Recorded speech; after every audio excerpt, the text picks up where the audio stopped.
3 o'clock on this Tuesday afternoon. Welcome aboard the Postgame Show alongside Elijah Campbell. I'm Jay Phillips. Thank you so much for being on board with us. Lots to get to. We just got a little bit of interesting, it's not like huge breaking news. It's going to change anybody's life. But we just saw something come down that I do want to talk about here in just a second. We got some Olympics going on. The United States women's soccer team just beat Germany in extra time to move on to the gold medal match on Saturday. The winner of Brazil-Spain will take on America for a gold medal on Saturday. So that's good. I got a few other things going on around the Olympics we'll get into. When's the next men's game? Are they playing? They're playing just a little bit, right? They might. I mean, I have not seen the schedule yet, but I did see where France took care of Canada, if you will. Canada. Yeah, they took care of Canada did Australia hold on against Serbia? Because Australia at one point was up 20 on Joker and Serbia. Oh. In fact, I think at one point Australia might have scored like 20, like had a 23-0 run or something crazy. Oh, disgusting. That is foul. Patty Mills was on, but then I saw that Serbia had cut it back to 12, but then I had stuff to do, and I did not get to see the end of that one. I only got to watch a little bit of the women's soccer game today. I watched the entire second half, and I watched the extra time. Yeah. And I'm always pulling for America to get it done. One game away. That's right. One game away, baby. Gold medals are fun. We need more gold medals. I think we're still behind China by what? 2 or 3? Well, I know. I mean, all right, spoiler alert. So if you want to watch the primetime stuff tonight, plug your ears real quick. And I forget the kid's name, but 3, 2, 1. We just won the men's 1500 gold medal out on the track. That's pretty sweet. Yeah. So that's a big one, man. That's a huge one. I think once you get to the 1500, that becomes distance. And America is not always great at the distance stuff relative to some countries. So going for distance and going for speed. Yeah. I mean, that's sort of the blend of that, right? But I don't know how fast. That's basically the mile run. All right, you can turn your radio back up now. We'll get you set for that. Speaking of basketball, real quick, Charles Barkley says he will not retire, and he will stay with TNT Sports even if they don't get the NBA back, which I don't think they're getting the NBA back after next season. Nope. So it'll be Chuck and Ernie doing what, like TNT golf? What do they do anymore besides? They get a college football playoff game. Okay. All right, Chuck and Ernie is part again. I hope Shaq and Kenny will stay with them. Like I said, I'm really, really serious when I say this. If they wanted to do a show talking about watching paint dry, I would watch those 4 men discuss the merits of how to watch paint dry, and I know it would be entertaining television. Because it'd be the funniest thing you'd watch on TV all damn day. Yeah, because they're great. They are so bleeping good at their job. It's, again, not even close that it's the best studio show in sports in this country. Australia blew the lead, by the way. Serbia won in overtime. No way. Yep. Oh. Joker magic, baby. They were down 20. 95-90 in overtime. Patty Mills hit a jumper with 1.4 seconds on the clock to send it to overtime. So Australia needed Patty Mills' heroics just to get to the extra period. Can you get me a box score? How many did Patty score today? Because he was doing well early. This is on the rundown, but I'll try to find the box score. That's okay. All right, we'll get it in a second. We'll get it in a second. That's fine. But this is pretty cool. Yeah. Nikola Jokic, pretty good. Wow. Says a lot for Serbia, man. Because they were not good when I was watching. Australia was just on fire. En fuego, as Dan Patrick used to say. That's right. Thunder Dan is en fuego. All right, so real quick, I wasn't going to start the show with this, but it's just interesting. We just got news that the Atlanta Braves and Cincinnati Reds, and I don't have a date yet. Does it have a date on this thing, Elijah? I haven't even looked at the release. I just saw what we were tagged in, and that it was from a very, very good source. Yeah, it's from Dave O'Brien. It just reliable. says... I don't know why I couldn't think of reliable. It just says in 2025, the Braves and Reds are going to play a regular season Major League Baseball game at Bristol Motor Speedway. Part of me wants to say, cool. Most of me wants to ask, why? It was one thing when they played like the Virginia Tech Tennessee football game at Bristol. It's, because Bristol's in the Tri-Cities. For those of you that don't know, Bristol, Johnson City, and Kingsport. Not Bridgeport, Kingsport, Tennessee. Close. You got the port part right. But, I mean, border states, border schools rarely play one another. Novel venue for a college football game, all that kind of that made some sense. Yeah, because the main road in Bristol, quite literally, like the main street, splits. Half of it is on Tennessee side, half it's on Virginia. Yeah. Have the little marker there in the center of the I had a couple street. of friends Pretty cool. from school that grew up there. One in Bristol and one in Johnson City. So, yeah. So Beautiful part of the country. It is nice. It is nice. And sometimes when you take the back way, if you will, it's still the interstate. So I call it the back way. But most of the time, The less traveled interstate. Yeah, when we go to D.C., we take 95 most of the time. But sometimes that whole Richmond to Washington thing is just mind-numbing. But the other way is really nice. And the interstate, I think it's, 81 and 64? They come all the way down the mountains, and you hit 77. It's really nice. Beautiful. I digress. Look, I get it. The Braves and the Reds regionally, I suppose, are very popular in that part of the world. But does baseball need to do this? And is it just going to be a game? I mean, if you're going to do it, an entire series would be cool. Obviously, that's the thing they did in Alabama this year. Celebrating like the Negro Leagues and everything. Like that was really cool, but I would have loved for that to have been a series. It was just one game. When they did the Iowa thing in the Field of Dreams, it's just that should be a game. series. Or they played one in Pennsylvania for the Little League World Series, and they built a major league thing, and then it would have been awesome actually if they'd had the major leaguers play on the Little League field. Oh, it'd be real. Every single pop fly is out of the game would still be going on, man. We would never stop. This is when you pitch that pitcher that is like, 9.5, 10 strikeouts per 9 innings, and it said, look, just go for the strikeout every time. Every time. Well, they're only, 45 feet away in the Little League? Something like that. So pop-ups are out. Yeah. Like those are homers. Yeah. Final score, Cardinals 900, Brewers 806. And a real nail biter. We'll see you next year, folks. But anyway, just saw that the Braves and Reds don't really have much more commentary other than baseball needs gimmicks, man, and that's what certain things aren't necessarily as gimmicky. Again, celebrating the Negro Leagues, celebrating the Little League World Series. There are literal baseball times, and when you went down to Birmingham, they got a ballpark. Mm-hmm. Yeah, you go to Williamsport, they got a ballpark. This, I don't know. But whatever. It worked well for football. Yeah, exactly. For football. The dimensions for the diamond, now that I think about it, it might be a little tricky. But it can be done. Oh, this is America. And you will fit a lot of people in that stadium because that Tennessee-Virginia Tech game did break at the time. I think it's still a standing record of most people. I will tell you right now. Hang on. I just saw that. A college football game. It's in the article. Hang on.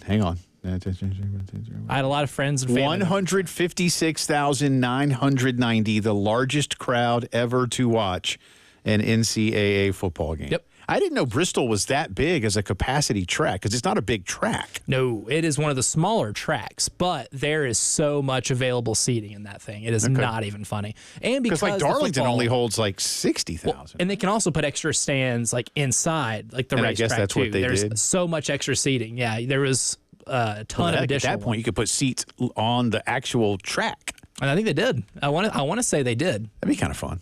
Now, there was a pretty big gap. If you were in the stands, it's a pretty big gap. Yeah. My brother went with my sister when that happened, and I was getting pictures from him, and I was responding back, can you see anything?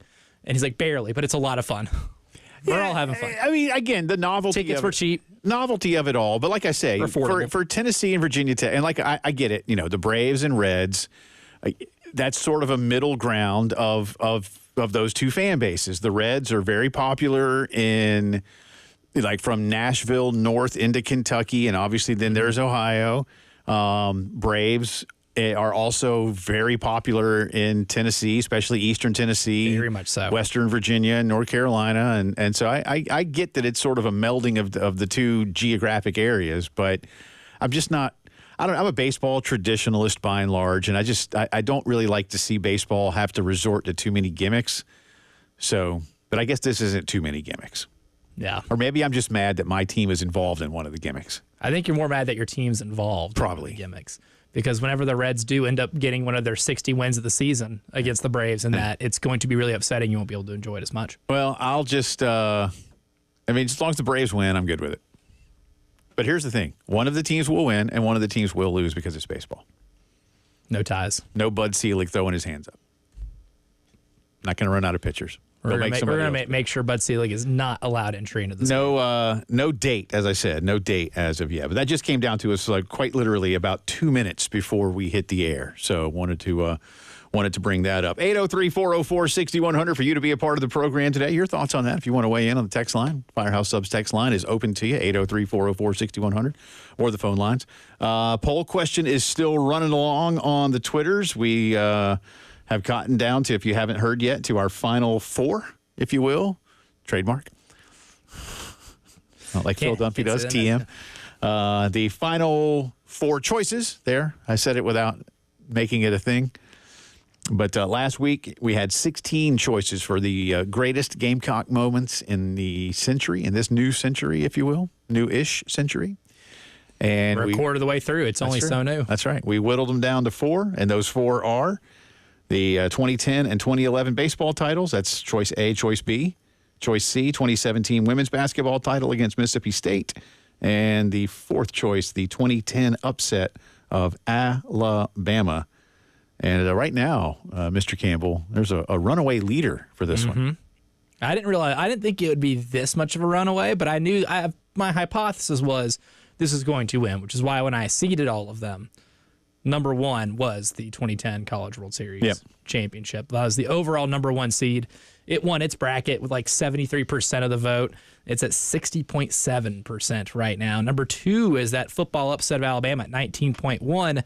And then the second baseball championship just edging 2017 women's basketball championship, 10.4% to 9.7%. All right. And you got all week to vote. So if you don't like these, again, phone your friends. Start a campaign. Start burner accounts. Yes. Start all the most ridiculous burner accounts, the most ridiculous names you can think of. I mean, you may as well do what people do for the bracket challenges on the various big networks. Spam the hell out of it. Yeah, and just get like 50 accounts and hope that you win one of them. Right? What's the difference? Hope that you win, yeah. That happens all the time. That's why they have so many entries there. I guess they have money involved at the end. We don't have prizes for the winner. We don't. I thought we did the whole time, but I was wrong when I was saying like they get flowers, candy, movie tickets. All that apparently was not true. I'll buy some cookie dough bites for all the members. By all the members, I mean just a select few of the College World Series title. I'll buy Whit Merrifield some cookie dough bites. And finally, in this segment, hope he likes them. The Atlantic Coast Conference is at it again. They now have a medal tracker. Oh, my God. Make them stop. This is absurd. And most of these are indeed like Stanford athletes that have done this.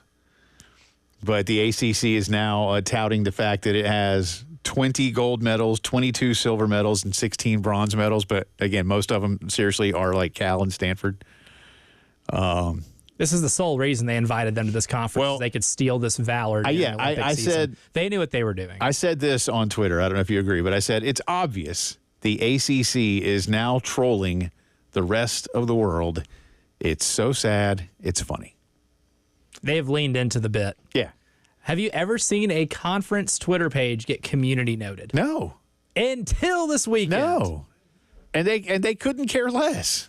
I mean, they're clearly of the belief in Charlotte that all press is good press. Shameless. Anyway, some Gamecock football notes on the other side. Lots more to do on this Tuesday. It's the Postgame Show.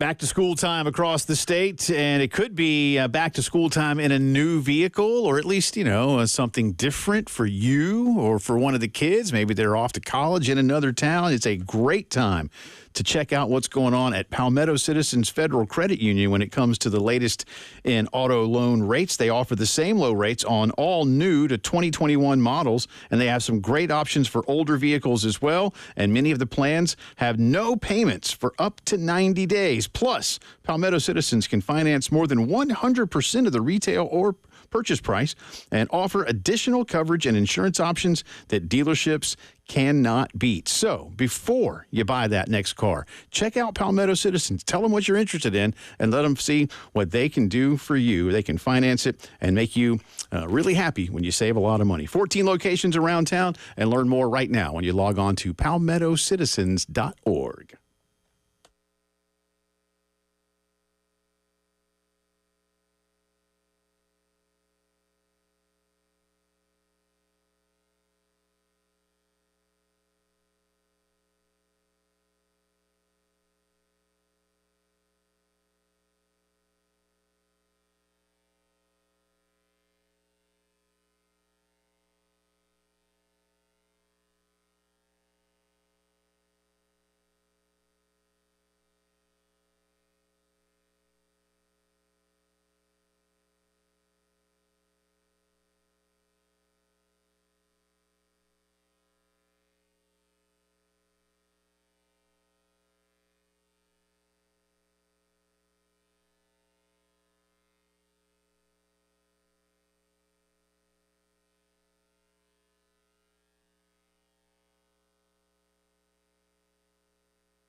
Twenty minutes after 3 o'clock Tuesday. Welcome back in. Jay and Elijah with you. United States men taking on Brazil in the quarterfinals of the Olympic basketball tournament. That game tips off from Paris in just a few minutes. We'll keep you updated on that throughout the course of the afternoon. 10 minutes, to be exact. Lots going on the track today.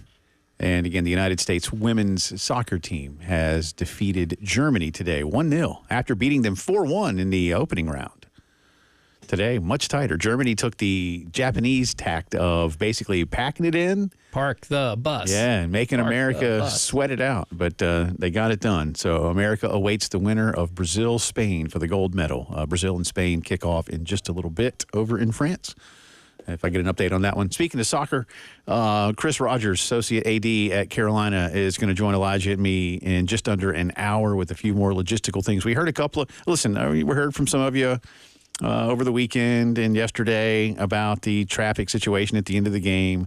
As I said, I'm not going to let that mar what was otherwise a hell of an experience for the city of Columbia, for the University of South Carolina. A once-in-a-lifetime experience. But there are a lot of factors that went into why that happened. And some of them are beyond certain controls. That's the best way I can put it. Including the fact that basically everybody left the game at the same time, which just doesn't really happen in Columbia. And I don't mean that to be flippant. Like I said, I've been to hundreds of games at Williams-Brice in my life.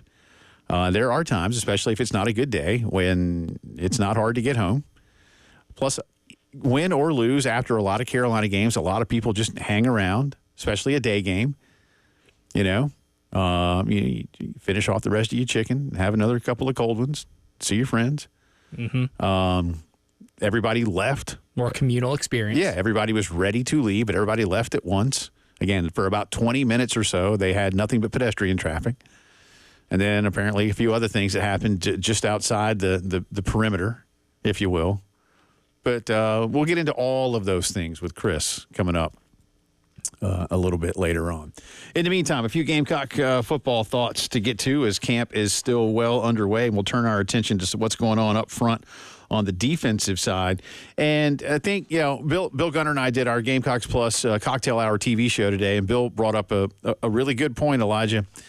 South Carolina was 12th in sacks allowed last year from an offensive line perspective, if you will. I think 14 teams. Yeah.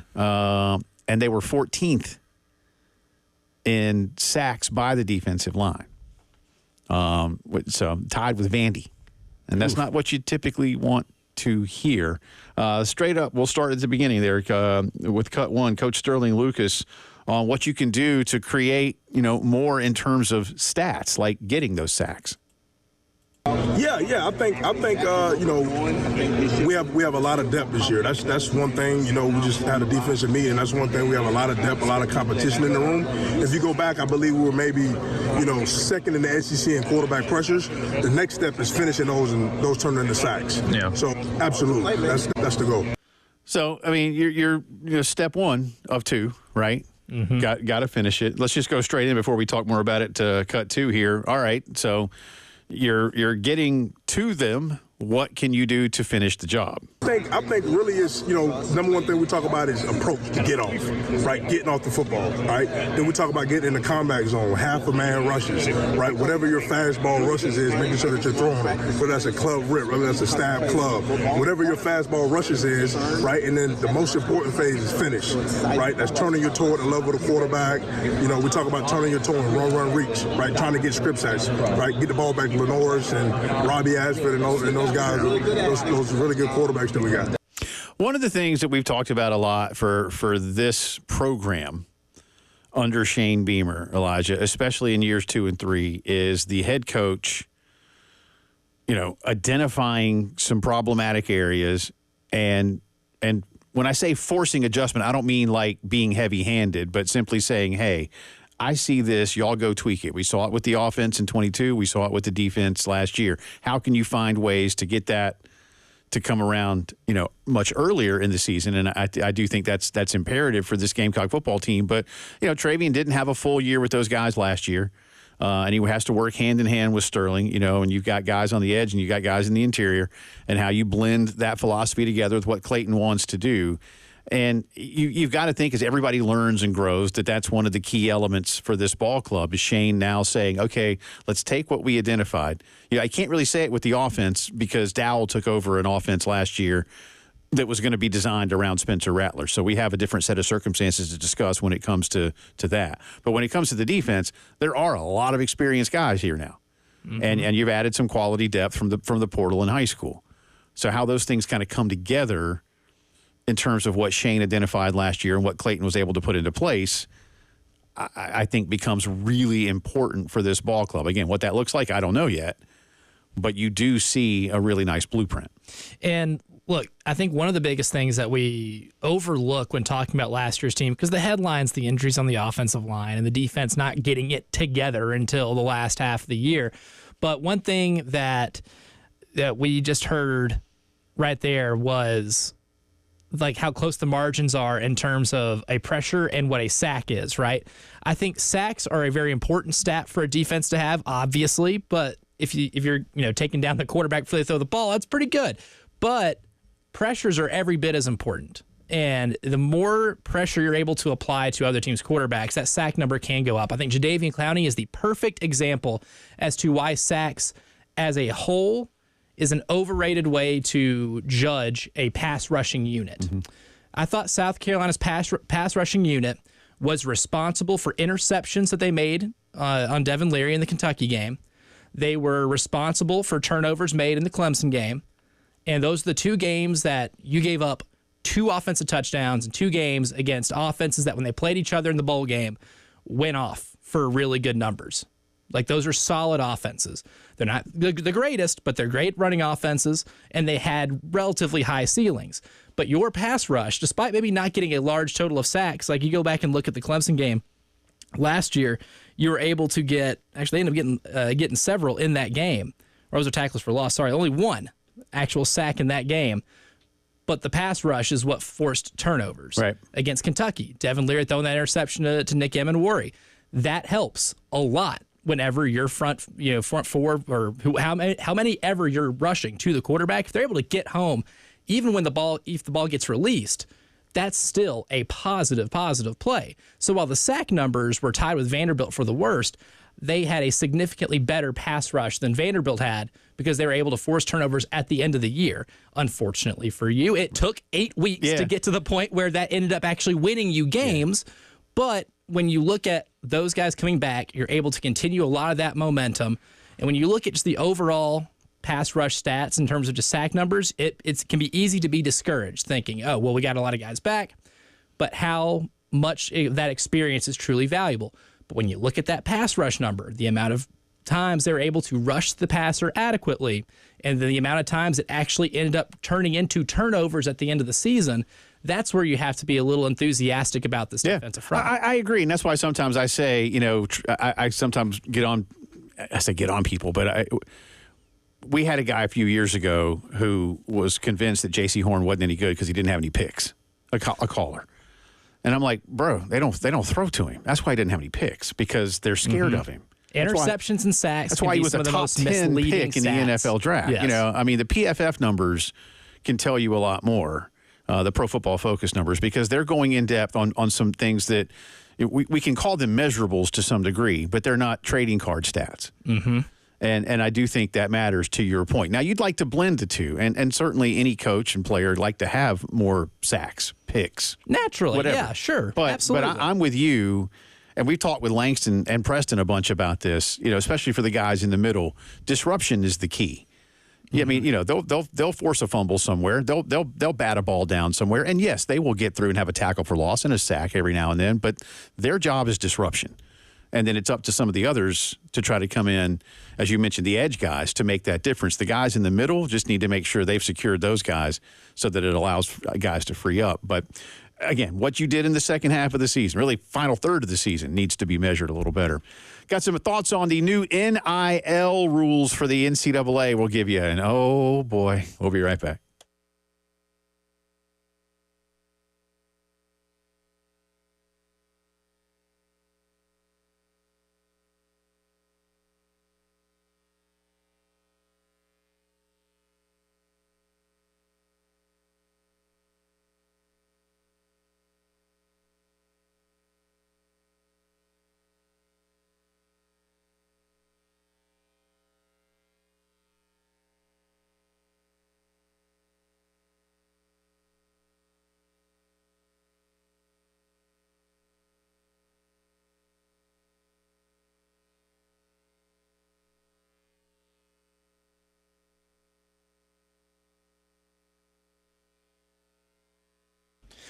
Quick word from our friends over at Columbia Secret for Weight Loss. Look, we talk a lot about coaching on this show in the sports world and how valuable that is to getting results done on the field, on the court, or on the ice when we're talking a little bit of hockey.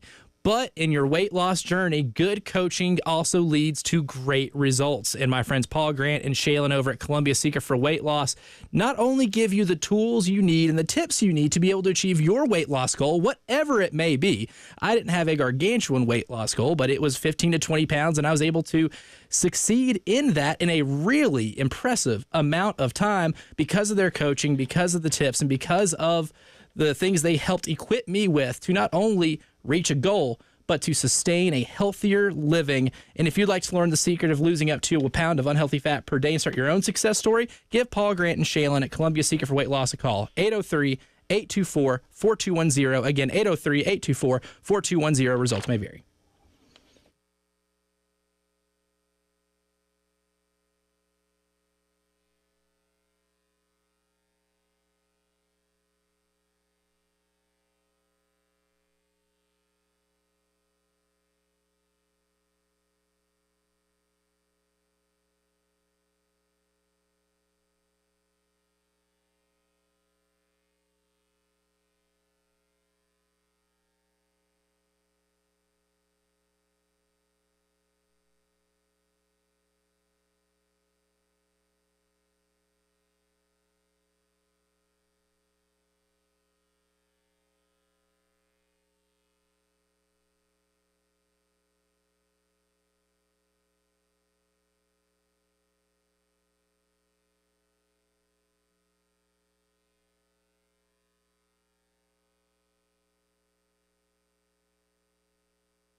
Talking some Gamecock football, get into a few things going on around the business of college athletics as well. And coming up a little bit later on, Chris Rogers of the University of South Carolina athletic staff. He's an associate AD, been here a while.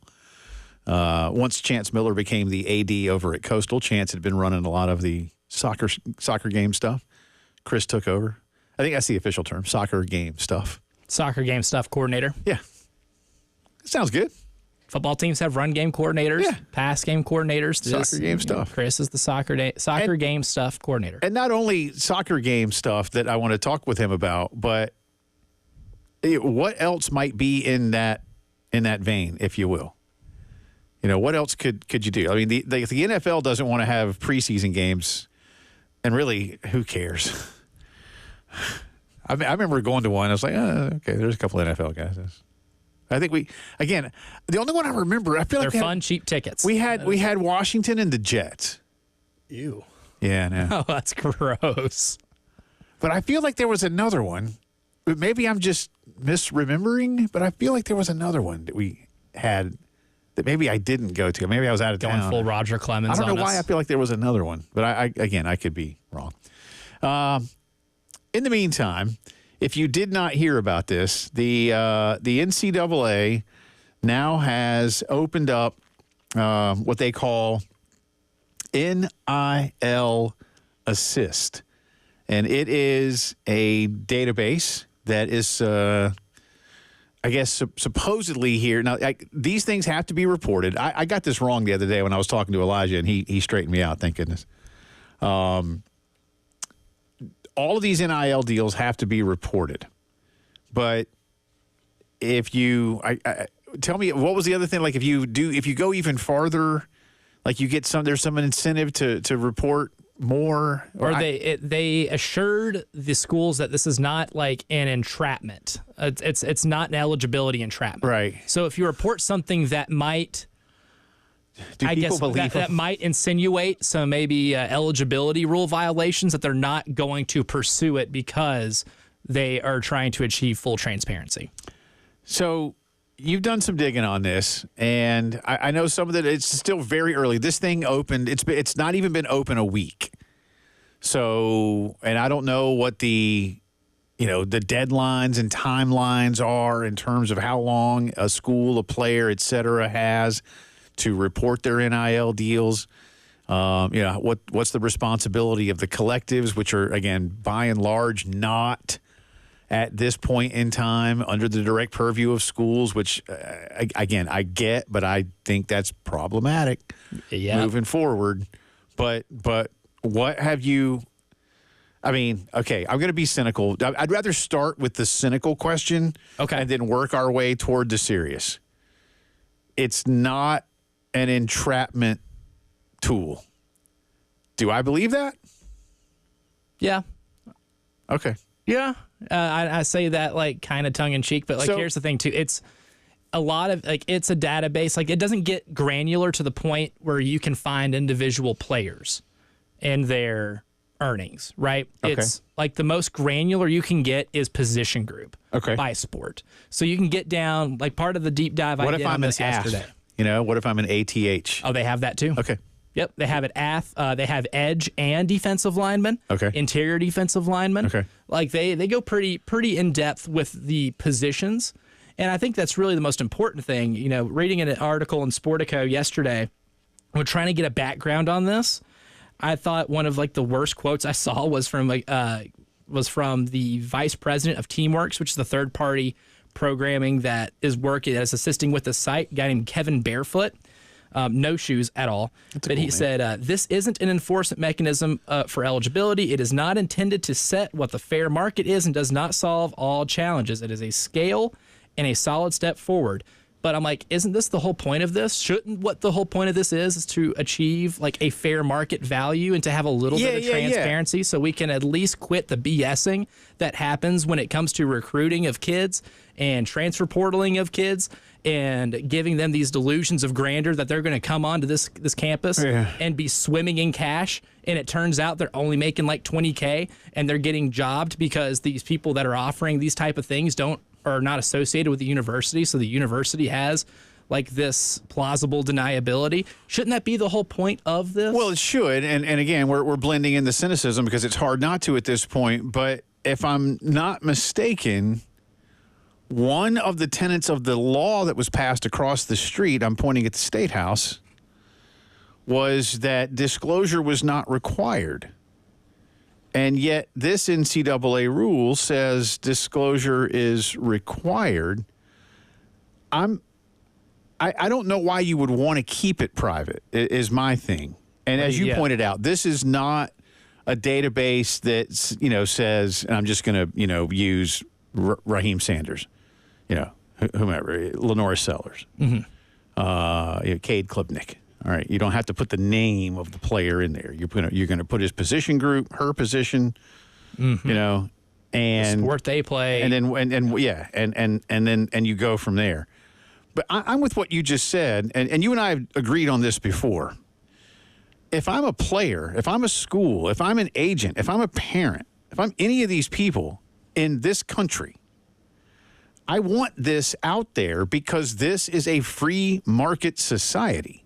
I don't want the black market to be controlling this. I don't want the under-the-table market to be controlling this. That's already been problematic enough. You got to play a trusting game. Yeah. You got to trust total strangers with this type of stuff. No, again, like this Nimrod down in Gainesville. Mm-hmm. Oh, yeah, we'll get you $13 million. Don't you worry. Okay, there, sport. How's that working out for you? Surprised that guy's not in jail for something else at this point. Anyway. So, that was one of the things that I never really understood about the South Carolina law, why Carolina, Clemson, and others would have pushed for that to not be disclosable, because that runs counter to, again, a free market system. And now you can't complain about this being crazy when you fought for the craziness. Like, not disclosing these is pro NIL, quote unquote, wild, wild west. Go ahead and take your shot, because that's the greatest drinking game in sports, is hearing, NIL and transfer portal as the wild, wild west. But look, the whole reason that it is so problematic and crazy is just because there's such a lack of transparency. Not allowing your schools, or demanding that your schools be transparent with this, like you said, runs counter to it, and now you can't complain. Now I don't want to hear any coach in this state complain about it's the wild, wild west. Well, we had a chance to make it more organized and transparent, but if you chose not to do that, then you can't complain about the environment that you're helping create. This is a quote from Dave Schnoss of the NCAA. He is the Vice President of Academic Affairs. Quote, "We've heard from coaches, student athletes, their families, and they want some information about what the market is yielding. And we think if we do it publicly, that's the best way to do it. There are going to be some who want way more information than this is going to provide, but at least this is a starting point for folks who are trying to figure that out." Amen. Again, when you go and you want to buy a car, you know how there's a sticker price. Now, yeah, you can haggle with the dealer a little bit, but this isn't. And for those of you who are old enough, this isn't like vacation when Clark needs to get the car when he gets the truckster fixed. How much is it going to cost? How much you got? No, I'm asking how much it's going to cost, and I'm asking you how much you got. That's not how this works. I know it's not quite apples to apples. That's a hostage negotiation. Well, but it is. Hey, what does your sheriff think of these business practices? And then the dude whips out his wallet, and he's the sheriff, and it's great. You need to see Original Vacation, my man. It's been a long time. Oh, it's so good. A long, long time. If people are, Christmas Vacation's my favorite one, I'm like, you haven't seen the original, have you? And that's usually, it's like, no, I haven't. I'm like, all right. Whole different animal. But that's seriously, that's not what we're doing here. You know how much something's going to cost. Mm-hmm. Or in this case, how much somebody's getting paid to some degree. Again, maybe not to the dime, but y'all see the point that I'm making here. But so I don't know why you wouldn't want it disclosed. A couple more thoughts on this as the postgame show rolls on.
Welcome back in. Postgame show rolling on this Tuesday afternoon. Excuse me, getting ahead of myself. United That was States. me last week. Yeah, I know. I Goodness was. gracious. United States, Brazil, nearing the end of the first quarter. This is a quarterfinal of the men's basketball tournament. United States is up 31-17. Right now, who do we have on the floor? That would be Kevin Durant, Anthony Davis, Anthony Edwards, Bam Adebayo, and Derek White. Yeah, Derek White's out there. I don't like this lineup right now. I just don't like pairing Bam Adebayo with Anthony Davis. Although AD with a nice little outlet and a nice And Anthony Edwards is really fast and very athletic and will get that layup in transition easily. 33-17 America. They should win this one. A 33-point first quarter. Yeah. The offense clicking. And maybe more to come. We'll see. Brazil's good. Elijah and I were just talking off air.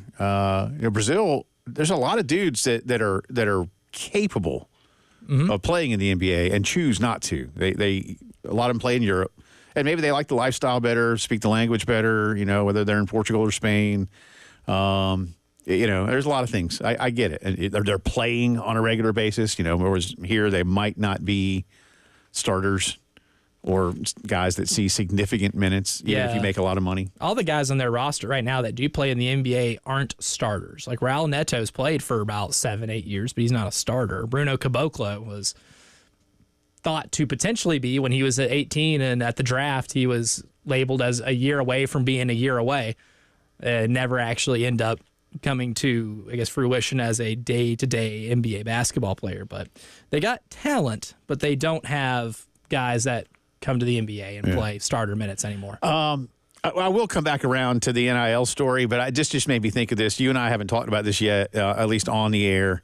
I did not realize until a couple of days ago when Noah Lyles ran and won the gold medal that he had some kind of beef with NBA dudes that he said last summer when he questioned. He's like, why does the NBA champion call itself world champion? He's like, because he was at the world championships, Noah Lyles was. He's like, this is a world championship because you got people literally from all over the world and everybody can qualify. Again, pretty much anybody can. It's kind of like the Open Championship, like golf. Like almost any of us are eligible. Again, U.S. Open, any of us are eligible to participate. Now, Not the U.S. closed. You got to qualify, and then you got to qualify again and again to make it to the actual 4-day tournament. So chances are pretty good that, say, Elijah and I won't make it, and most of you listening won't make it. Our odds are very low. But even in anything else, he said, why does the NBA call itself world champion when whoever wins the Larry O'Brien trophy?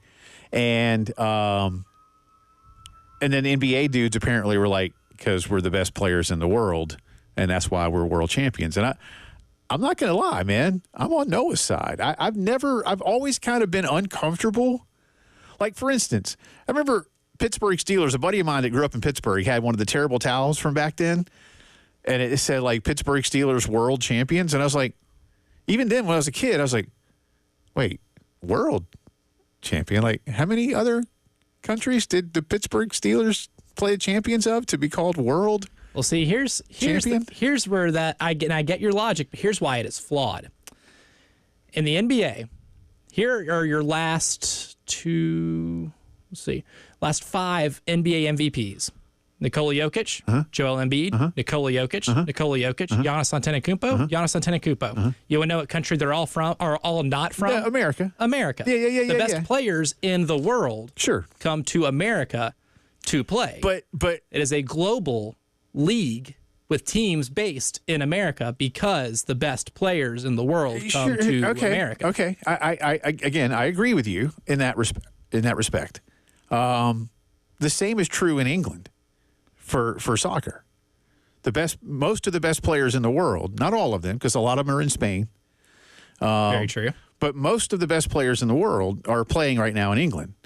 The champion of the Premier League is the champion of the Premier League. Well, you said the very key word there, most. Well, yeah. In the NBA, it is all. But there's still every single one. Like, what is the champion when there's a World Cup?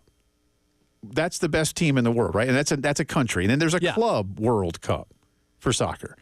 Because not all of the best players play in one league. There's no club World Cup, if you will, for basketball. Because no one wants to watch a 50-point game. No, I understand, but I would say they're the best team in the world. I don't like the moniker of capitalized world champion. There is no true competition to identify them as the world champion. Are they the best team in the world?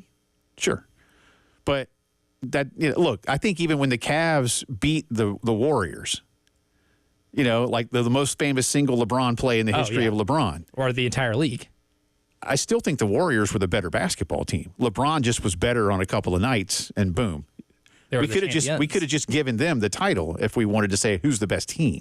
So they're not the world champion. They're just the best team in the world. There is a difference. I'm playing semantics, but I'm on Noah Lyle's side. Hour 2 coming up.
4 o'clock on this Tuesday afternoon. Welcome back in. It's the Postgame Show. Jay Phillips, Elijah Campbell with you. Appreciate you being with us. 803-404-6100 to join us. We are inside the Herndon Chevy Studios, downtown Columbia. It's raining, wherever you might be. Thank you. And do be careful, in all seriousness, those of you who are listening to our east in the PD and the Grand Strand, certainly y'all are used to it. We're used to it as well, but take precautions.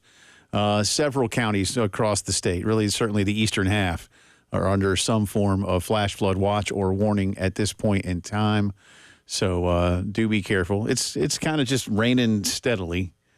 I suppose one of the things I saw on a forecast was that we were expecting to get about 8 inches of rain over the next 3 days here in the Midlands.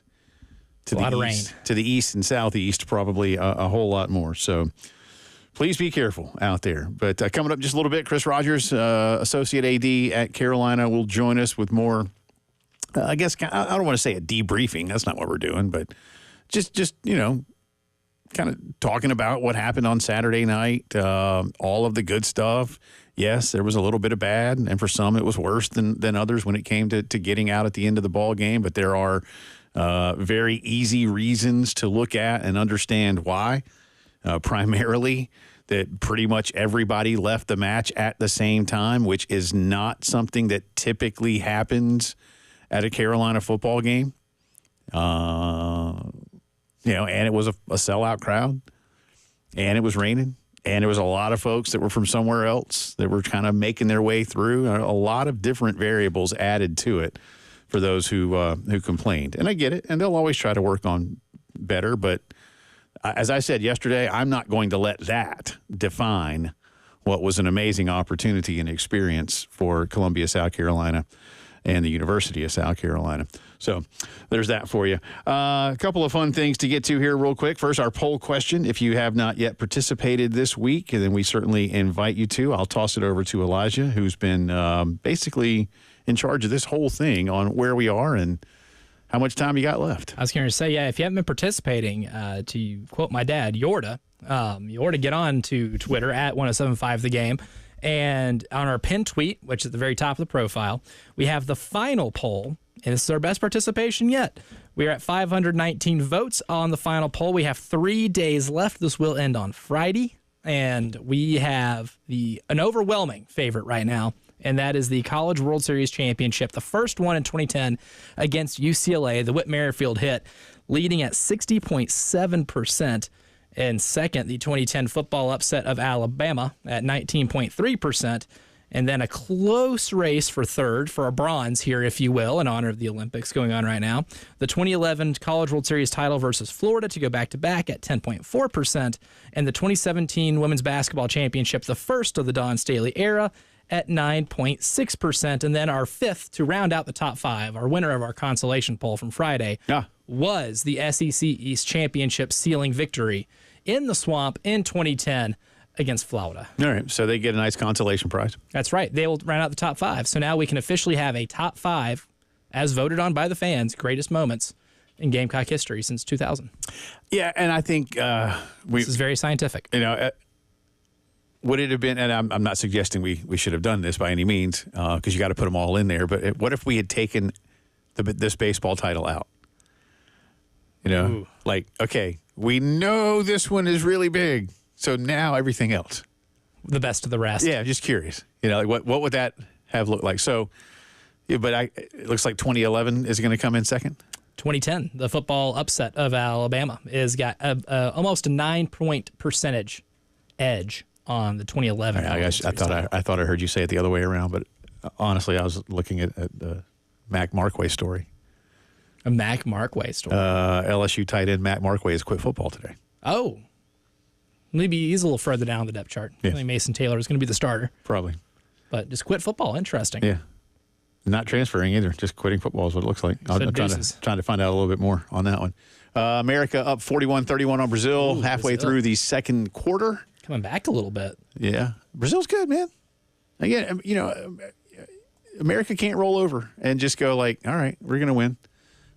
These teams would be foolish. You got a massive target on your back. But again, this is the quarterfinal game of the Olympic men's basketball tournament.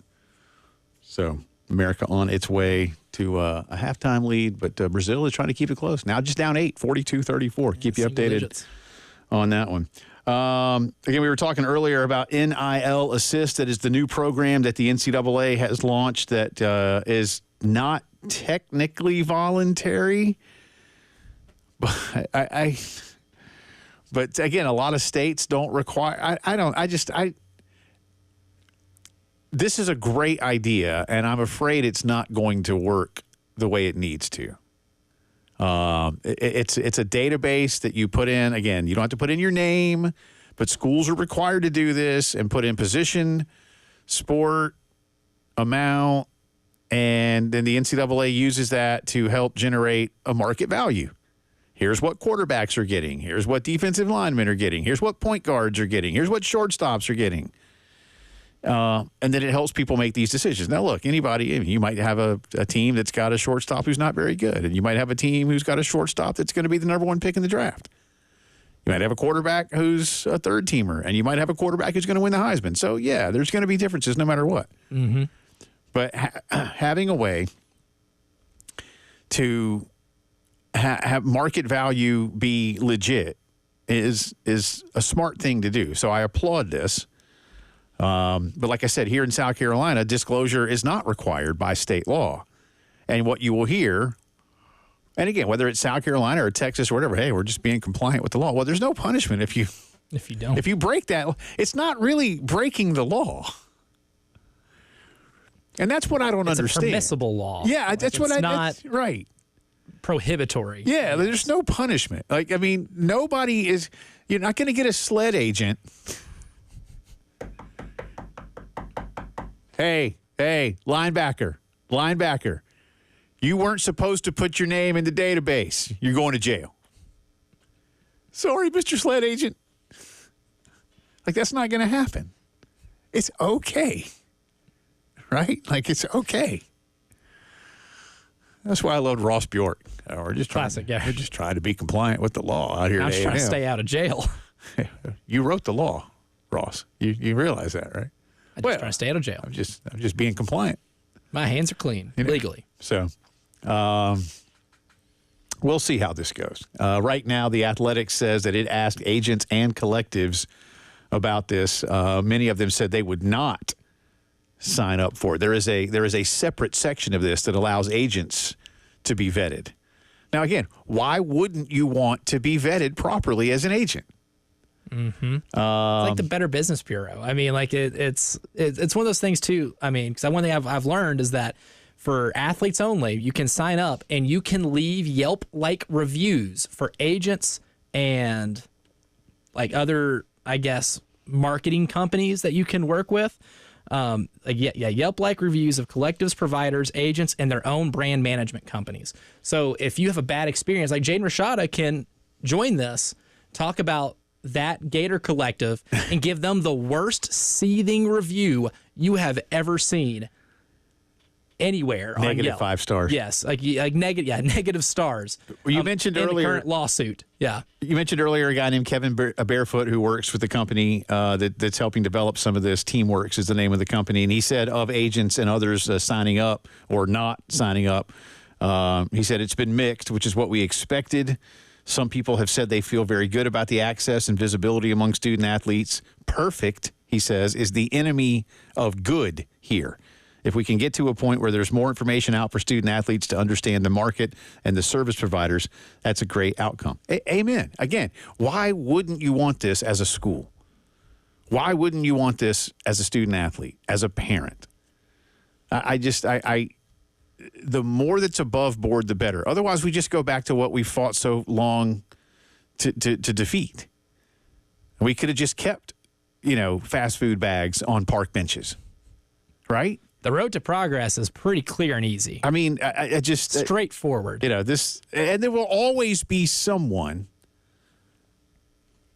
who looks to game the system in some way. As I've said before about a lot of different things in life, we've had jail since we've had society because we got bad eggs.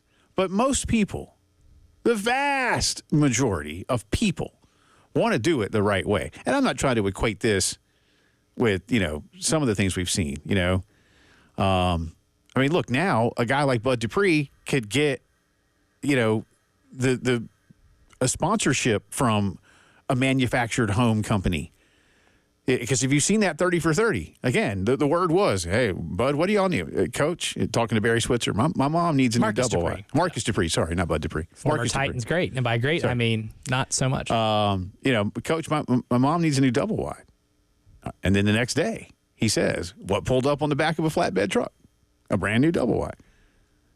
Did Barry pay for it? No. Did somebody else pay? Yeah. And again, I don't care. I really don't. It's kind of cool when you think about it, because that's all he wanted. My mom, and he didn't say my mom needs like a new 5,000 square foot brick house in the suburbs of Oklahoma City. Wide. Mom just needs a new double wide, Coach. Because he's a country boy. That's what he's used to. It's kind of touching in a way. Yeah. But at the same time, you can't do that. Right? You can't do that. But they did. And so, again, why you wouldn't want it to be on the up and up? Just, maybe I'm being... Well, because it solves your problem here, right? Like, that's the thing. It being on the up and up solves your problem. It solves your problem with a lack of transparency. The reason things are so crazy is because you don't have to disclose anything. And this entire market is fueled by rumor and innuendo. And they're never going to have a fair market share. You're either going to overpay, underpay. You can't do exactly what professional sports are able to do and operate pretty well on. You have no true negotiating power. So this puts strain on coaches. This puts strain on players who are trying to find the best deals for them and their families. If you don't know what's going on and you don't know what's true and what's not true, this is how you're able to play into the hands of bad actors. Right. People that are operating in this space as either agents or NIL deal operators, like those people at Florida. They were bad faith actors.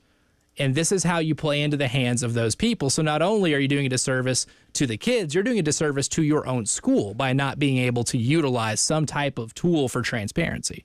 I agree. We'll see how this goes. Again, it's brand new, only been in existence for 5 days. So, There's highly suggest, if anyone's curious, just go nilassist.ncaa.org/data-dashboard, and you have access to a lot of very fascinating information about the deals of college athletes all the way down to the sport and the position in the sport that they play in. And I may say of this what I say of like football results. How's this thing going? I don't know. Ask me again around Halloween, and I'll let you know.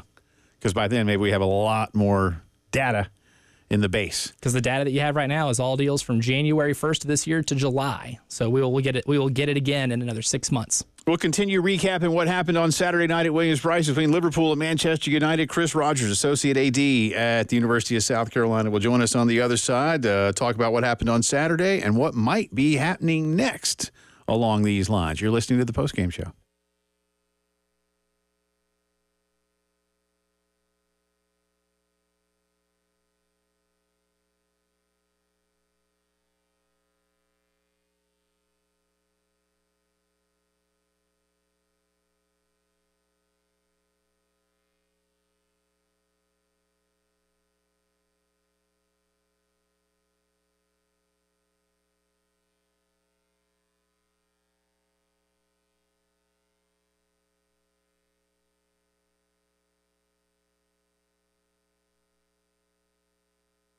AAA Heating and Air, some of my favorite people, Roy and Dana Finley, and they really become favorites when there's a little issue. And we had one with the system at our house, or at least the upstairs system where my kids sleep. And believe me, when you have teenagers that aren't happy about something, you'll know about it. So the first thing I did was call Roy Finley and AAA Heating and Air. And my guy Ray came over first thing Saturday morning. Y'all, they'll come over when you need them. Got everything taken care of within, 45 minutes. Luckily, it wasn't a really big deal, but whatever it might be when it comes to getting something fixed or a brand new system, 803-677-1500, fantastic text. That's all that Roy and Dana hired, people that know what's up. Ray was great at telling me exactly what was going on and what they were going to do to make it right real fast. Brand new system, quick repair, anything in between, 803-677-1500. Trust the experts at AAA Heating and Air.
18 minutes after 4 o'clock on this Tuesday. Welcome back in. Jay and Elijah with you. It's the Postgame Show. They've just gone to halftime, and the United States leads Brazil 63-36 men's basketball quarterfinal from Paris. So United States in very good shape. A late run in the final few minutes of the second quarter to really open this things up. Brazil had cut it to, what, 8? Cut it to 8. Yeah. And then LeBron does LeBron things, throwing a lob to Jason Tatum from out of bounds. 6 seconds left. Yeah. So halftime, America up big, 63-36. Tail kicking. Keep you updated on that one. It's a pleasure to have Chris Rogers on the program with us. He's Associate AD at the University of South Carolina, and once Chance Miller moved on over to Conway to become the AD at Coastal, Chris became the point guy in helping continue to put together the Liverpool versus Man United match. And we'll talk about all that and more. Appreciate his time. How are you, sir? I'm doing great. Thanks for having me, fellas. You bet. Let's kind of start there. We Elijah and I had Chance here in the studio back in maybe May, I think it was. I forget exactly when, Chris. Talking about how a lot of this came together. So obviously you had to take over for him once he went on to a new job. But so kind of tell us about that, but also what your involvement was with Chance while he was still here, and how easy, I guess, I shrug, it was for you to become the top guy for the department when Chance moved on? Yeah, well, I think really before I go there, I'd say it's really a team effort across our department, right? Chance and I were in with the promoter in the early stages, helping to bring the event to Columbia. But really, once we got to an agreement where we knew the match was coming, there's a whole host of people, our arena staff, our ticket staff, event management, grounds crew. Really, when you're talking about putting on an international level event, that's the same size as a football game, but we've never done it before, right? So I'd love to sit here and say, I'm so smart and I did everything right.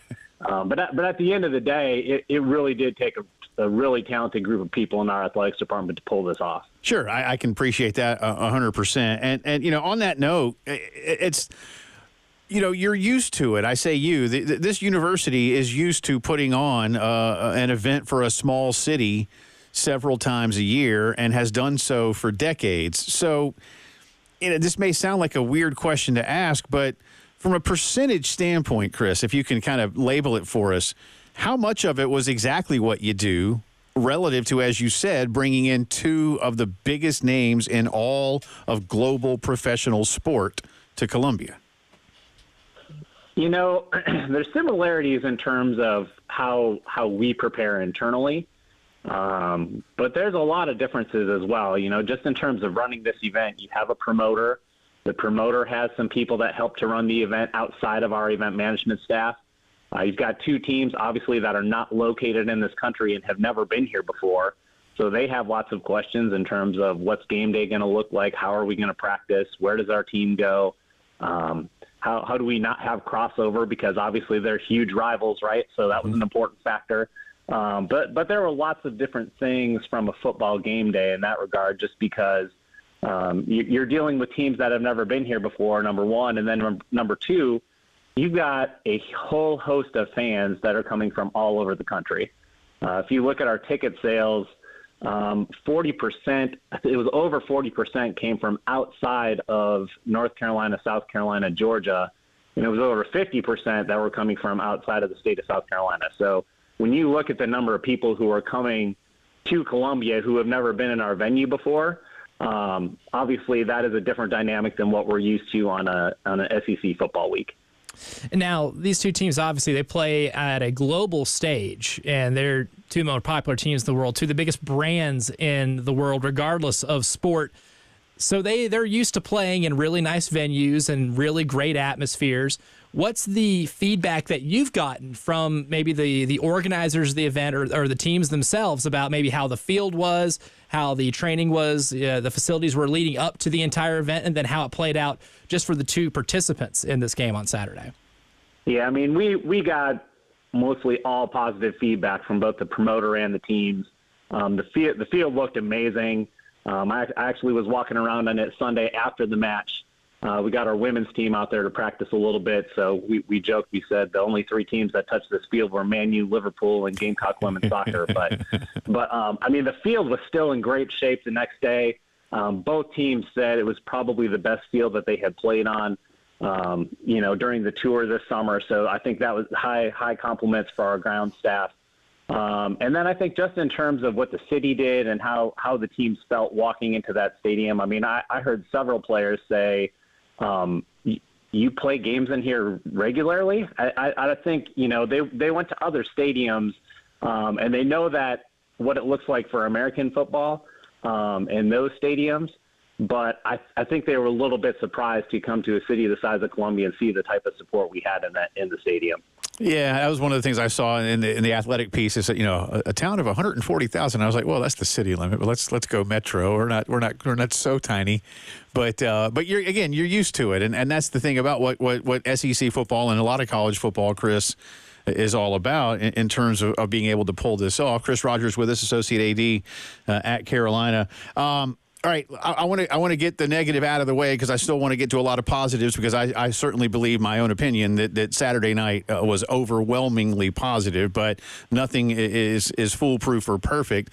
And there were some traffic snafus after the game. Now, one of the things I've learned today, Chris, and you and I spoke, but even after I spoke with you, I found this out. Apparently, there was a train blockade on Assembly that malfunctioned and caused some havoc after the game. So add that in because trains are otherwise never problematic in Columbia.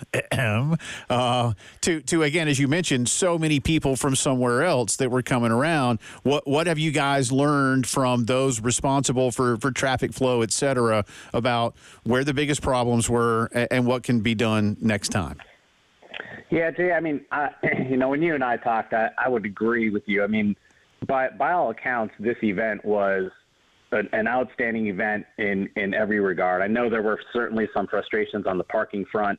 I feel like when we get to the beginning of every football season, everybody forgets what it's like when 75,000 people leave the building at the same time.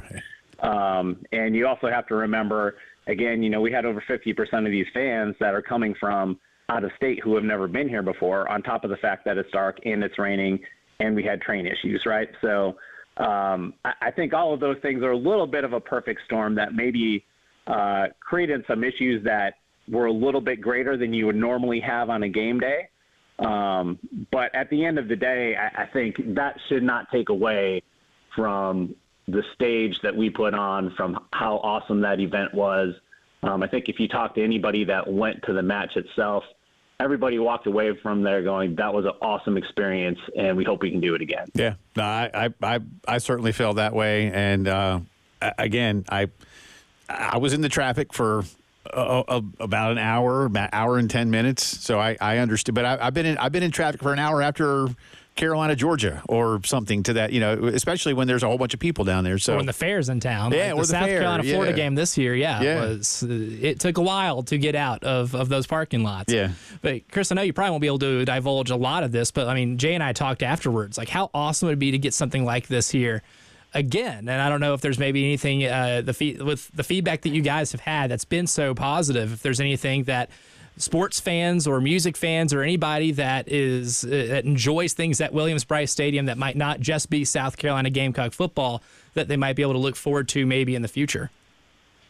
Yeah, so what I would say there is I wouldn't say that we have anything just yet, but we are definitely interested in bringing more events, like a Premier League match and the larger scale venue type events, other than just the 7 football games a year. Obviously, football is going to come first and foremost, and, you've got spring practices and spring games, but there's other periods of the year we'd love to get other events in, and, not just to showcase the university, but to get people into the city and into the region who maybe have never been here before. Well, let's see. We're 2 years away from World Cup USA. Now, I know World Cup venues, Chris, have already been predetermined, but friendly before the World Cup, whatever I can do to help, Elijah can do, and many, many others, we're here. So you keep us in mind, all right? Yeah, that thought has crossed our mind. We're not quite there yet, but it's definitely crossed our mind. Yeah. Do you look? I mean, let me ask you: Did you guys ever go to England or see any venues over there to get an idea of what more might need to be done in Columbia, or was that up to the promoter?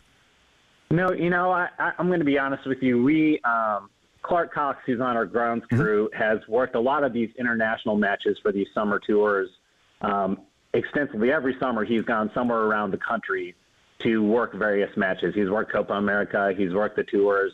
So Clark has worked with these promoters a lot in terms of what are they looking for in the stadium, what are they looking for in the field, getting it ready, what do they expect in the locker rooms. So obviously we're working with the promoters and teams, but having somebody who had been in that position hosting other matches in other locations, that was certainly invaluable as we were working through some of the details.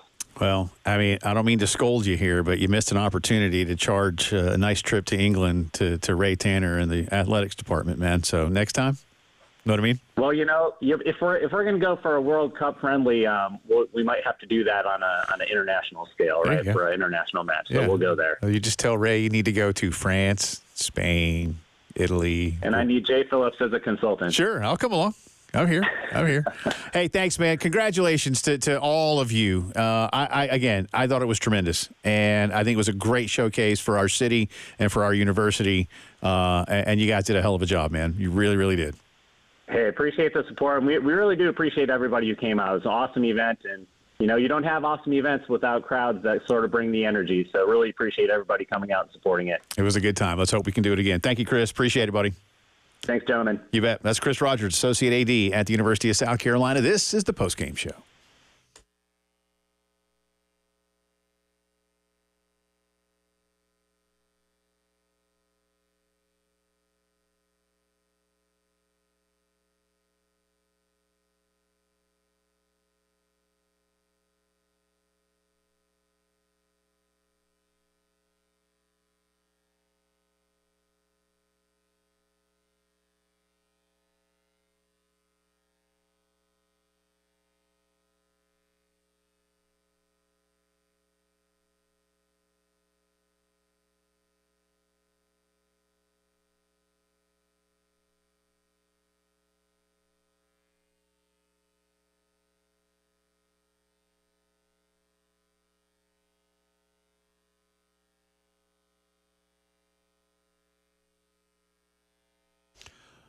I've been telling y'all, I don't know, about the whole time we've been at station about how amazing integrated media is when it comes to home theater installation, indoors, outdoors, getting you ready for football season or your favorite movies and TV shows. And we've been fortunate enough to do a few shows right next to their experience center on Snapdragon Court at Pro Swing. And talked to my buddy Michael Geddes today, and he's like, Jay, it's raining a lot this week in Columbia, and you can't play golf on the golf course. But you know what? You can play at Pro Swing. And you know what? Michael Geddes is right. If y'all haven't checked out what they do, these Golf Zone simulators, I'm telling you, they're amazing. And I've played on multiple kinds of golf simulators before. There is nothing like these at Pro Swing. 2 kinds of rough. You got 2 kinds of sand. You got more than 200 courses to choose from. You can play in about an hour, and it's a whole lot of fun. They got some craft beer and snacks for you, too. Stop by and see them on Snapdragon Court. Pro Swing and integrated media.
From the WIS Traffic Studios, I'm Elijah Campbell. A few accidents to get to that are causing some issues on this very rainy Tuesday afternoon. We'll start with an accident that has been reported on Congaree Road at Cabin Creek Road. Got another one that's been reported in Lexington County or West Columbia, it looks like. I-26 eastbound at US 21 and exit 119. Got another one on I-126 westbound before I-26. And then two on 77 southbound. One at the exit ramp, Garner's Ferry Road near exit 9. And the other one over at I-26 near exit 1.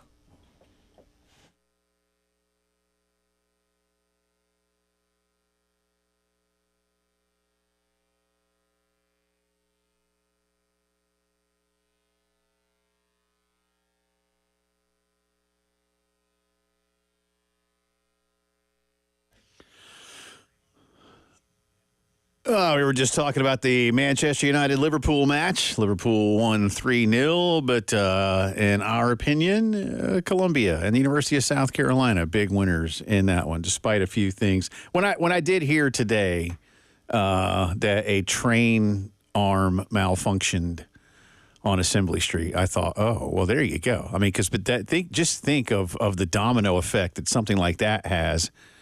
Because, it wasn't a train. It was just why it was down, I have no idea. At that point, you know what, man? I'm calling somebody, hey, who's got a chainsaw or a reciprocating saw? I'm just going to cut this sucker down. We'll call Norfolk Southern. Someone's got a chainsaw somewhere. Yeah, we'll call Norfolk Southern and tell them to fix it. We'll cut it right now. We can just duct tape it later. Duct tape works for a lot of things, and I think it could work for the arm, that arm right so there. We'll until they can come fix it. But when I heard that, I thought, all right, again, the domino effect, the trickle down effect of that alone seems enough to have caused a massive amount of problems. But again, if you're going to let that mar the evening, I can't help you. I'm just going to say, and part of my job is to give my opinion. Nobody likes being stuck in traffic. I didn't like being stuck in traffic on Saturday. Our buddy John asks, by the way, what was a worse traffic fiasco, the soccer game Saturday or the 2017 game against Kentucky? Honestly, John, again, I've been to hundreds of games. I don't you'd have to refresh me as to how bad that game was. I was there. I might have stayed late. I don't know. I don't remember. I don't dwell on it. I accept that that's gonna. That's all. There's gonna be traffic, man. It's gonna be slow after a game. That's part of it. I mean, and again, I've been going. I was telling Chris, and again, this isn't a brag. From like the time I was about 5 years old until I was in college at Carolina. So like mid-70s until 1990, I probably missed a total then, and again, I don't know, of like maybe 10 games. And then from 1990 until 2018, I didn't miss a home game. And now in the last few years, I've missed more because I've been traveling a lot on fall weekends because I have daughters that now live out of town that go to school out of town. We go to their games. We go see them. My wife and I are doing more of that because we only have the one shot to do that kind of thing. And I'll be back as a regular, I'm there. I'm just not there now every weekend. So again, I don't say that as a break. My point is I am just used to it. It's just part of the equation. And some of you hit me the other day and said it's getting worse of late. I don't know if it is or not. That may be up to the eye of the beholder. I don't know. I'm not here to excuse it. I'm not here to say, shut up, quit bitching about it. Like I'm not here to do that either, because the troopers, the university, the city, they would like it to be flawless as well, but nothing is. Mm-hmm. But honestly, John, you'd have to refresh me as to – I'm trying to think. My worst ever traffic experience was actually before Carolina-Clemson 03. I was doing pregame. I was working for the network. And, again, Carolina-Clemson every year, kind of like when Georgia comes to town, you're going to get 20 to 25,000 additional people that aren't ticketed, that don't care that they're not ticketed. They just want to be part of the experience. And so you're going to have a lot more traffic. And I remember my mom lived over near Lake Catherine.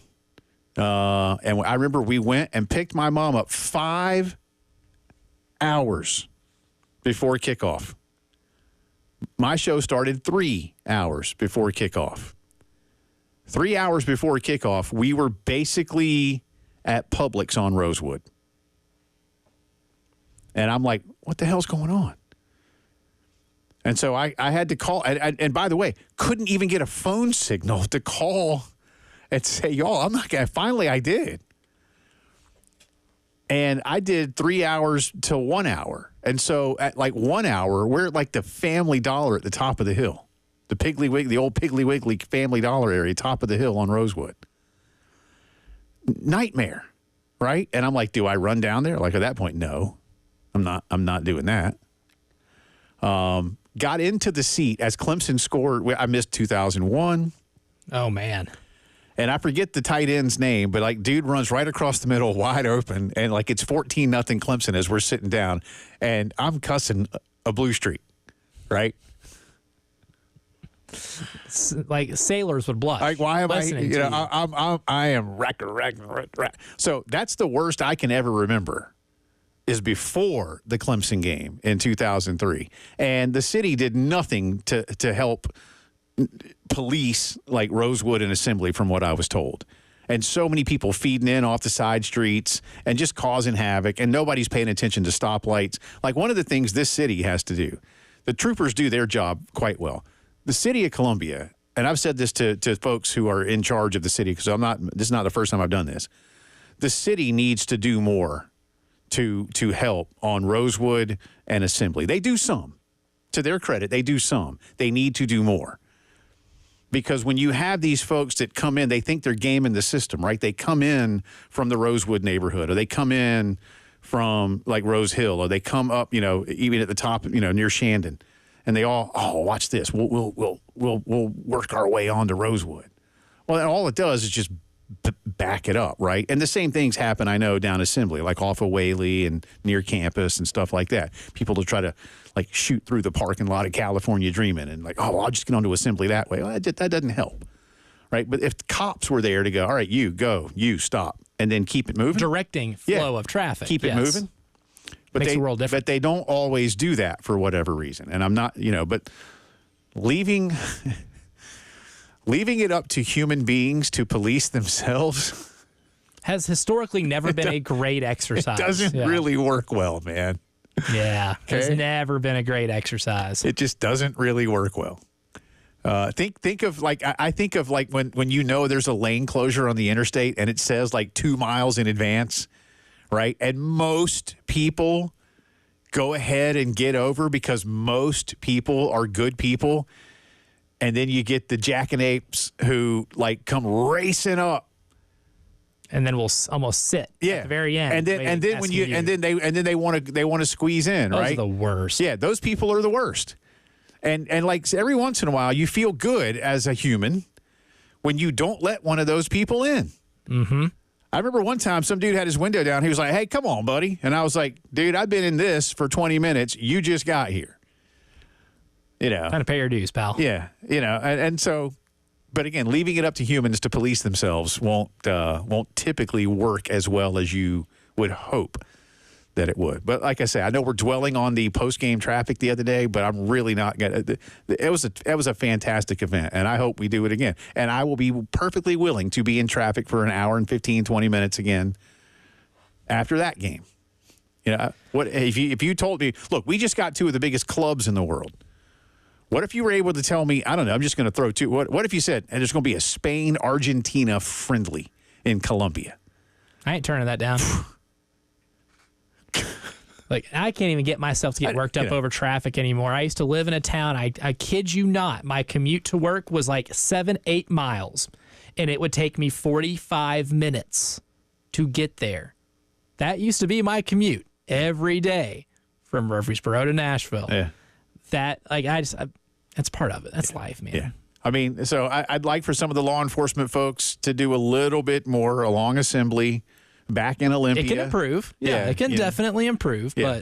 But up on Rosewood, all the way up to, I don't know, like where Cock and Bull is or somewhere up there. And just if I go to a Gallagher stand-up, I'm just not going to be mad if I leave with bits of watermelon. with watermelon on you. I mean, you can't. That's kind of part of an event like that. That's the way it works.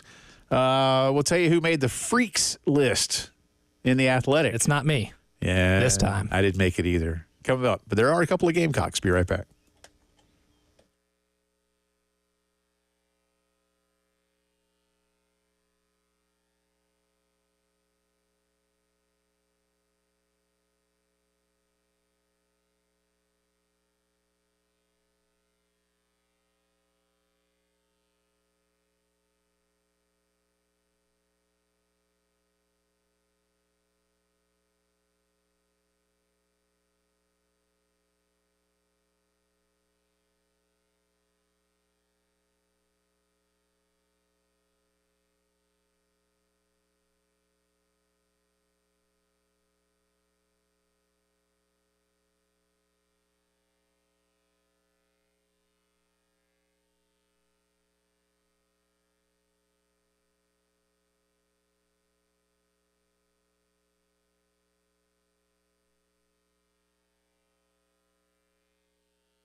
Welcome back into the Postgame Show on this Tuesday. Jay and Elijah with you. Final few minutes of our second hour headlines of the day. More on Gamecock football coming up for you around 5:15. Drive around the SEC as well. Bruce Feldman of The Athletic has put out his annual Freaks list. These are guys, I think some fans believe this is Bruce ranking the best players in college football. It is not. It is athletes that have traits that simply don't exist even amongst some of the best athletes on the planet. And the 2024 list has the first ever repeat freak at number one. And if you don't remember who number one was last year, well, it's Nick Harbor of the University of South Carolina. He is the first ever back-to-back number one player. Right, freakiest of them all. Writes Bruce Feldman. The sophomore who turned 19 in July cemented his status on this list when he ran a 10.1 100 and a 20.2 in the 200 for the Gamecock track team, earning second-team All-America honors. Despite being as big as some defensive linemen, Harbor is ridiculously fast. As one track coach reminded me, Harbor is competing in NCAA track meets against athletes who are 60 and 70 pounds lighter than him. Harbor looks like a video game creation, which was backed up by EA Sports, giving him the rare 99 speed and 99 acceleration rating. He's still quite raw, but he did start 5 games in 2023, catching 12 passes for 195 yards and a touchdown. Harbor didn't go through spring practice with the Gamecocks. He was with the track team full-time until June, but he figures to become a bigger factor for football in 2024. Quote, he's worked hard to become a better wide receiver, said Coach Shane Beamer. Those are the words of Bruce Feldman in describing Nick Harbor. It does when you think about it, and this week especially, Elijah, as we watch quite literally the finest sprinters on planet Earth do what they do at the Olympic Games, and then you like Bruce said, he's so much heavier. Because that's just that's him. It isn't like he playing football. Yeah, it isn't like he eats a bunch of pizza and peanut butter and jelly sandwiches. He's got a muscle. He's just a big man, and he is that fast. It's going to be fun to watch. And from our local perspective, though, started 5 games, caught 12 passes, had a score, but you're going to need to triple or quadruple that production this year, right? Guaranteed you'll have to. If not, then I think concerns over your development will be validated. That's kind of the thing, right? And we saw some glimpses. That's the thing with Nick Harbor, too, is that you see the glimpses of him maximizing his potential. The deep bomb against Florida, where he makes the play and he gets up on the sideline, and Shane Beamer is so giddy with joy, I don't think you could have pulled him off of Nick Harbor in that moment. The improvement from the Texas A&M game where he drops the first pass, Spencer Rattler gives him talks to him a little bit, encourages him, and then he ends up being one of the more reliable receivers that you had on the team in that game. And then you had the touchdown reception, his only touchdown reception against Furman with Lenoris Sellers. So there might be a little bit of already pre-established chemistry between the two, but this is a really big year for Nick Harbor to show that he's not just a edge rusher cosplaying as an Olympic track star, right? This is your chance to prove you are a good football player too, man. You're not just a freak athlete, but you are a productive football player. And I think this is the year where he has to be able to make that jump to help this team out, because that deep threat is something that this offense is going to really need if they want to take it to the next level and compete in this conference. So Nick is number one. I've only got about a minute or so left here. Number 10 on the list is Columbia and Hammond's Jordan Birch, who, of course, transferred out of Carolina to Oregon. And a quote from Dan Lanning, his head coach, he, Jordan, is really unique. He's put on 13 pounds of muscle. He's different and is playing to attributes. That's what Dan said. Bruce Feldman writes, this offseason, the 6'5", 295-pound senior improved his vertical to 35 inches and hit 20.75 miles per hour on a GPS. Last year, Birch showed impressive strength, squatting 685 and a sumo deadlift of 685. And Jordan Birch was a special player. There's no doubt. And we do wish him the best. I know a lot of Gamecock fans are still a little sore about that one. And number 11 is Nick Emenwari. Shane Beamer on the freaks list said, quote, he's an absolute freak. He's 227 pounds, and he runs close to 23 miles per hour. Feldman says Imanwari broad jumped 11.4, vertical jump 42, did 24 reps of 225 pounds on the bench, and squatted 565 pounds, and he is only 20 years old. Nick Imanwari has already made a name for himself in the SEC, and the star continues to shine a little more brightly. Mm-hmm. There's a lot on him, Big year for him, yeah. A lot on him, more too. responsibility. You can see the whole list at The Athletic. But number 1, a Gamecock. Number 11, a Gamecock. And number 10, a former Gamecock who's from Columbia. Nick, of course, is from Columbia as well. So pretty cool, man. Pretty cool. Check it out at theathletic.com. Headlines of the day. Drive around the SEC. More on Gamecock football coming up.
From the WIS Traffic Studios, I'm Elijah Campbell. A few accidents to get to you that are causing some issues here on a very rainy Tuesday afternoon.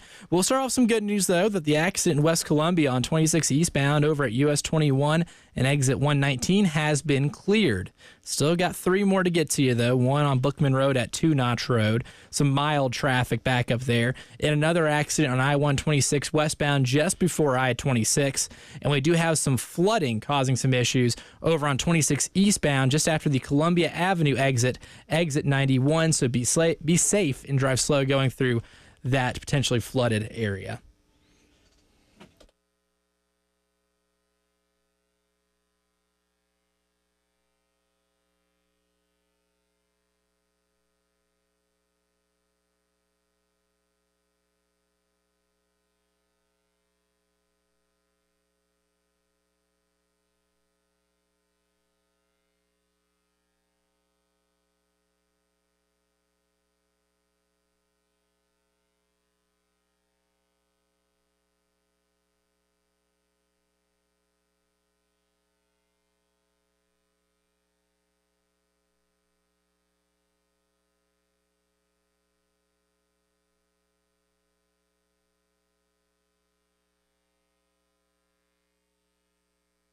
It is 5 o'clock news time on this Tuesday. Welcome back in. It's also the final hour of the postgame show. Along with Elijah Campbell, I'm Jay Phillips. Thank you so much for being with us. We start with the Olympic Games. Right now, the United States and Brazil are playing in a quarterfinal basketball matchup. USA is up 106-78, so cruising toward a victory. Earlier today, France beat Canada to reach the Olympic basketball semifinal. France winning that one 82-73. Also today, the United States women's soccer team beat Germany in extra time, just 1-0 the final score. But hey, a win's a win, especially when it's the knockout rounds. They had beaten Germany 4-1 in the opening round. They were in the same group. But today, the Germans said, you know what? We won't play our regular style. We'll play a lot more defense. Right. And it worked. Park that bus. For a while. But America got it done when it counted. Sophia Smith with a nice goal off an assist from Mal Swanson, Dansby's wife. And the United States wins that one 1-0. I'll get you an update in just a second. I don't have it pulled up right here. But Spain and Brazil are playing in the other semifinal. So that's who America will play on Saturday, as you like to say, for the gold medal. Yeah.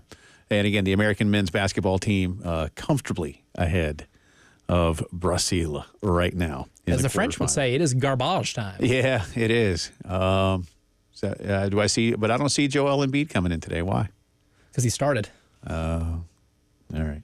There you go. Yeah. It was announced today, but no date given, that the Atlanta Braves and Cincinnati Reds at some point next season, I'm assuming in the summer, relative to, say, April or May. Buddy, that's how I make plans, right? That's not how Major League Baseball should be making plans. That's how I make them. Sometime next year, the Braves and Reds will play in the infield, no pun intended, an infield in the infield. Bristol Motor Speedway. And you might say, well, yeah, didn't they have? Yes, they had Virginia Tech and Tennessee play college football there a few years back. And they set a record. Is that a world record for college football? Probably. Yeah. Is that a world record for a football game? Like how many? What's the record for an NFL game? That might be the world record because there's not an NFL stadium that holds over 105,000. No, I mean and I think they've had an NFL game at the Azteca, right? Mm-hmm. But that doesn't hold 150. Yeah. I would say that probably is a world record for football in general. I don't know. For at least American football, it's probably not a record for like soccer. I got a hunch like back in the day somewhere down in Brazil or somewhere they probably squeezed in like 200,000 to a place and broke of course that was probably before there were any fire laws. Come on in. Keep Fire marshal's on vacation. Keep them coming. Come on. No, fire marshal was like, hey, you can get as many as you want. I just want front row seats. You got it, Captain. He got tickets. That's right. He's in. He was the first one in. So no date, but the Reds and Braves at Bristol. I'll make plans. I'll show up. If you want to go, call me up and tell me how it was. I will show up with a cooler full of PBR in tow just so I can experience this cultural crossover of Major League Baseball and NASCAR. That's true. You wear jorts and a tank top while you're at it? You bet. Absolutely. There's nothing else I can wear. I might cut the sleeves off my Pete Rose jersey. Just get Tyler to give you whatever gear he would wear. Of course, Tyler might want to go, man. But yeah, Tyler's probably coming with me. Yeah, Tyler's a big Braves fan, but he'll be like, where's the race? Wait, what am I doing here? This is the race. Now, here's what Tyler will do. See, now here you want to do it right.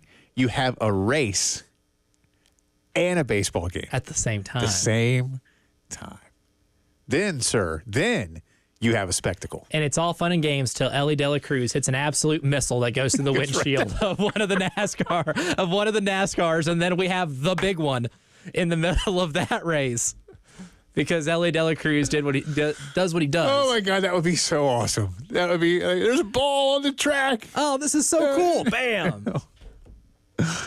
Wreck takes out 20 cars. That's good. Continuing our integrated media headlines of the day, I don't know what to make of this, but I think it's cool. Pitbull, not like the dog, but Pitbull, the Mr. Worldwide, Mr. 305 has bought the naming rights to Florida International University's football stadium. It's a 5-year, $6 million deal, 1.2 per. Pitbull will pay the school. He will also be coming up with what they say is an anthem for FIU. So that's kind of cool. So Pitbull's going to write a song about FIU football. No guarantees that it's good, but a song will be written. He says, for me, what it boils down to, Miami is always known for being underdogs no matter what we do and what level we take it to. Being underdogs is what I always felt about FIU, fighting, clawing their way to just be seen, to be recognized, whether it be from education, business, or through sports. So when this idea came about, it came about just like a Miami-Dade County 305 idea would come about. Nobody would believe in it. All we had to do was, just like we say in Miami, take it to the house. So Pitbull Stadium at FIU. What are they? What are they? They're the Golden Panthers. I thought they were the Panthers. I was going to say, are they the Panthers? So the scratching and clawing. I know FAU is the Owls. That's right. Yeah. Hoot, hoot. And they're not even the same conference anymore. No, not anymore. They split. The great CUSA schism. That's kind of cool. I mean, now, will Pitbull... I love it. Well, here's the thing. Like, he should be this would be like a residency in Vegas, right? Show up every home game. Oh, he'll get like 9 concerts there. Part of the deal is he gets like a bunch of concerts, and he gets 2 luxury boxes there at the stadium, which there might just be 2 luxury boxes in that stadium to begin with, but he will get them both. Yeah, he also has to post up on social media 12 times a year. That's it. That's easy. That's super easy. What a deal. And he gives them $1.2 million a year. Yeah. And he has to appear at one athletics fundraising event per year throughout the term of the agreement. And yes, as you say, he'll get to use the stadium 10 days a year. That'll be fun. Dude, that's cool, man. That's cool. This is good. I want more of this so bad that it's not even funny. Like imagine if Tim McGraw did this for Louisiana Monroe, where he graduated from. More G5 schools need to latch on to their most famous alums and be able to use their money to grow the athletic profile. And then you can be like, if you're like one of these celebrities, these are like musicians, whatever, you're the king of the castle there. If I had just endless funds, you know what? I would love to go to Middle Tennessee State, drop an absolute bag for stadium improvements. Put my name on this building. Sorry, Johnny Red Floyd, not yours anymore. This is my house. And then be able to have basically my own college football team. That would be cool. I wish more people did this. This would be awesome. I mean, does this open the door for Darius to do this? I mean, we know he loves his university and he loves him some Gamecocks, and he's doing I'm sure all right. the price for that for an SEC school might be a little high, yeah. But could you imagine Ty Pennington from Extreme Makeover Home Edition getting the naming rights for Kennesaw State because he is a Kennesaw State alum? The possibilities here are endless. Dang, I hadn't thought about Ty Pennington in forever. He's still a thing? He is, or at least he was around the time I did this quiz with you not too long ago. Okay. I guess our mascot quiz. I'm just looking at some of the best. Yeah, I remember Ty Pennington. Yeah, before my wife and I were doing renovations, he was on some of the shows we would watch, and he was pretty good. All right, well, there you go, Pitbull Stadium, FIU, baby, Mr. Worldwide. That's right, Mr. Worldwide is now Mr. FIU. That's kind of cool. They're going to be my favorite 3-9 team every year. This is going to be fun. Speaking of 3-9 teams, and it has to be a little bit worse than that because it's the NFL. That's what the Panthers are hoping to avoid. They are also 3 wins is an upgrade. They are also going to avoid, according to reports today, having Bryce Young play in the preseason opener against the Pats. And there is word that Dave Canales might not play Bryce at all. Here's Dave talking about that decision today. There could be, I keep going back and forth with that because there's some value to like just allowing him to play with Austin, and then there's also the flip side of it, which we know, we're counting on those guys, and that's another approach too, and different teams have different philosophies for how they do that. So that's something that I've been kind of wrestling with too, Joe. A question from our own, I say our own, but our good friend Joe Person, friend of the show. This to me. Gosh, I want to be as kind as possible, primarily because of my wonderful Aunt Judy, who loves her some Carolina Panthers. Sorry, Aunt Judy. And Carolina Gamecocks. This feels like desperation, but in a weird, different kind of way than you're scared he's going to get hurt in the preseason. Mm-hmm. And you don't want. I mean, Andy Dalton is hurt. Jack Plummer, not Jake. No relation either. No. I discovered there's no relation, but Jack Plummer did have a successful college career at Purdue and Louisville. And Cal. I think he played all three. And then there's Jake Luton. So, I mean, you could almost have a Jake Oregon Plummer. State. But, and he just got signed yesterday. This says to me we are scared to death that Bryce is going to get hurt.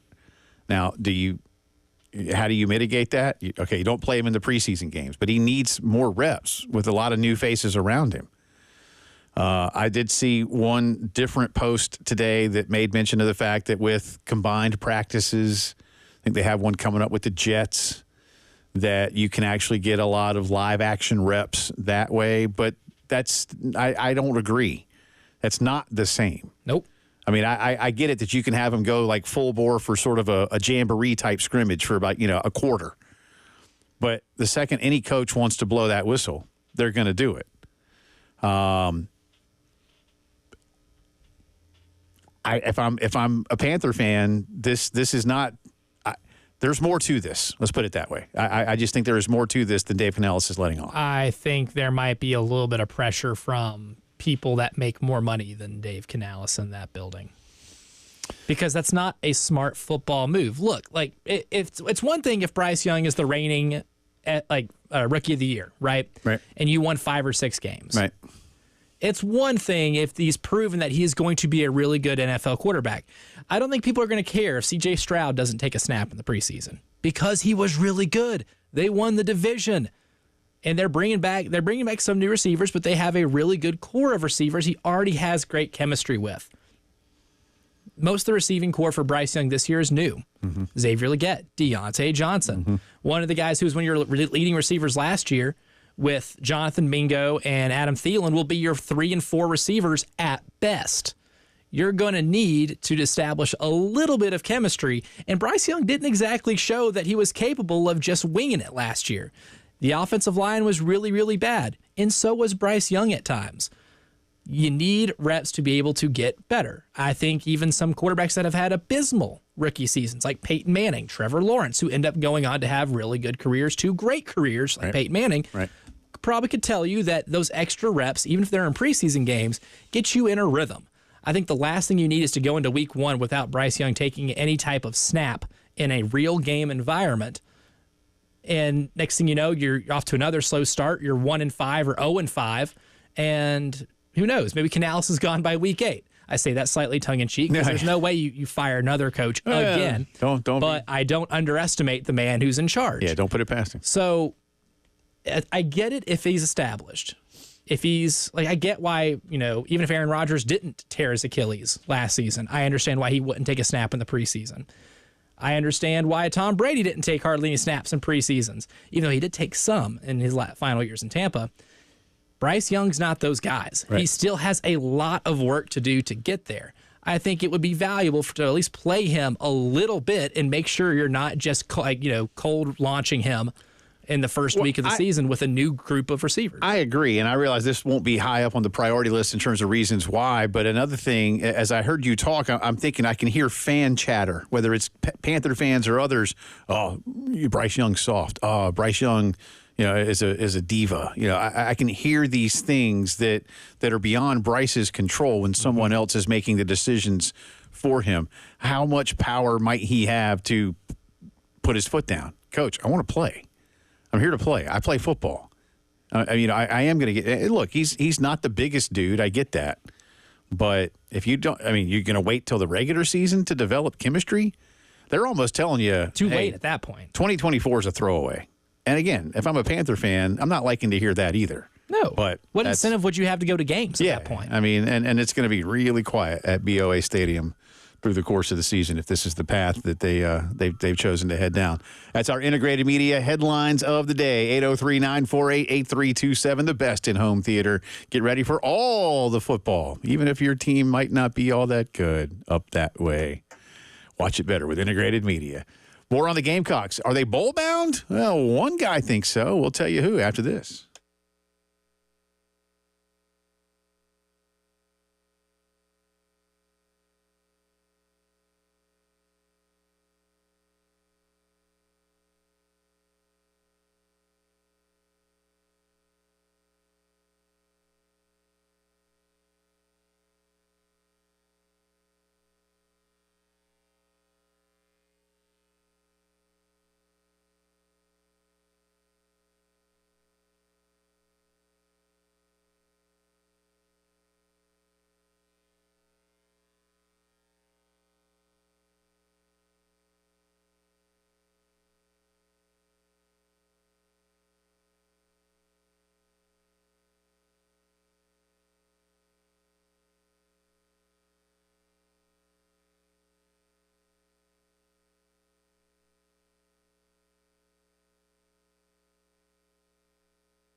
Welcome back in.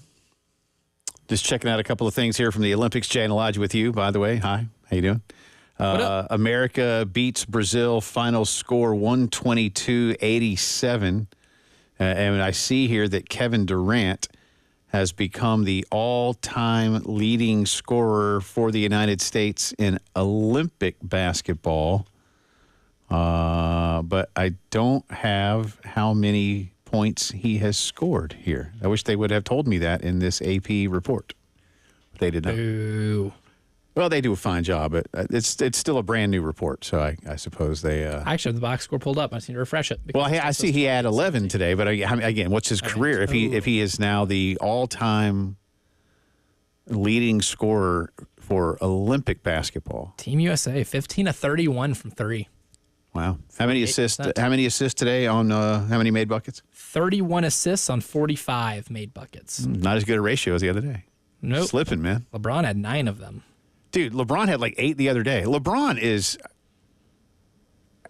He's one of the 5 best passers in the history of basketball. Yeah, Man. he's a brilliant passer. I saw one today where he hit Steph. Steph cuts off ball, and LeBron's looking at the opposite side of the floor, almost like towards the bench, and then makes that pass. Yeah. And for a big man like that, it's like insane. what Magic used to do, man.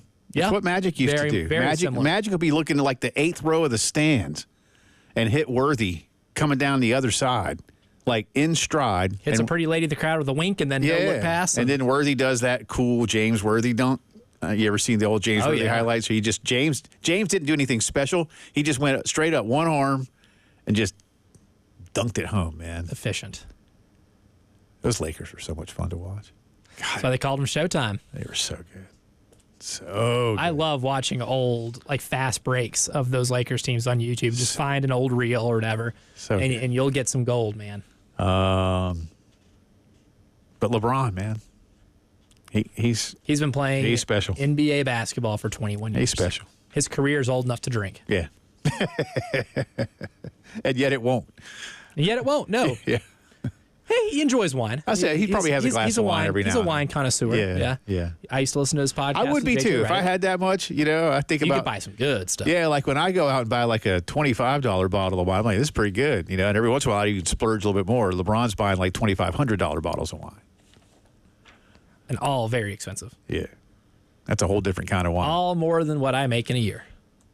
I've had a couple of really nice bottles of wine before, and you think like, what's the real difference? And then you have one, and you're like, oh, okay, Baby. okay, Yeah. now I understand. You get it then after that point. And I also realize I can't afford it. But hey, But you got to you can try dream. it. You can dream. By the way, speaking of dreaming, the ultimate season ticket giveaway is upon us. One winner will get season tickets to all Carolina football, baseball, and men's and women's basketball games. You heard me right. You can register by going to 1075thegame.com. Click on Terry Ford's clicky spinny thingy that says Ultimate Season Ticket 2.0. And again, if we did it right, it would have Ford's smiling face on there. But it doesn't. It should. It doesn't yet. Yes. Well said, sir. Just like last year, we'll announce the 3 finalists. And again, according to my notes, it says, and I read, quote, they will have to show up at summer golf tournament at Charwood. So you have to show up. Yep. Must be present to win.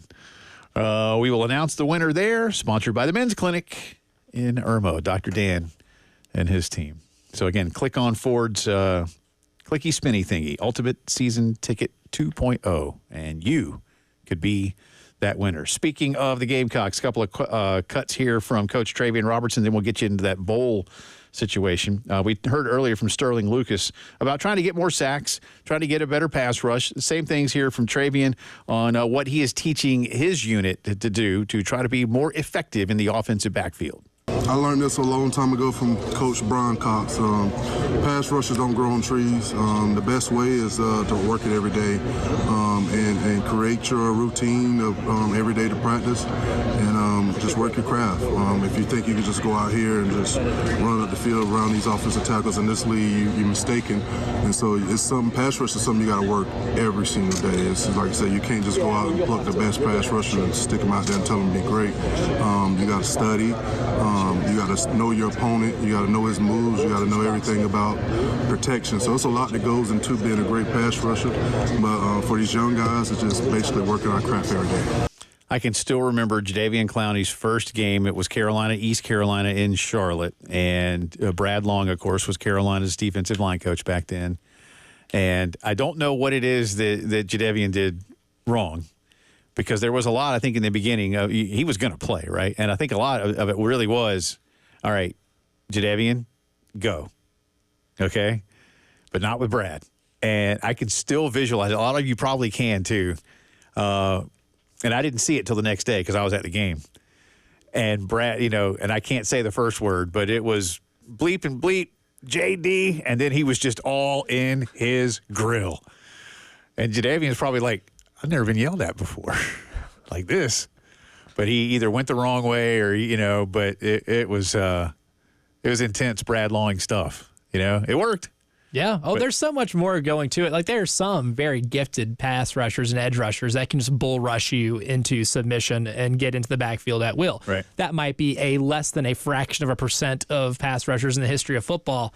A lot of technique that goes in that. A lot of knowing your opponent, like Coach Robertson said right there, too, is knowing exactly what your offensive tackle you're up against is good at defending and good at, not defending.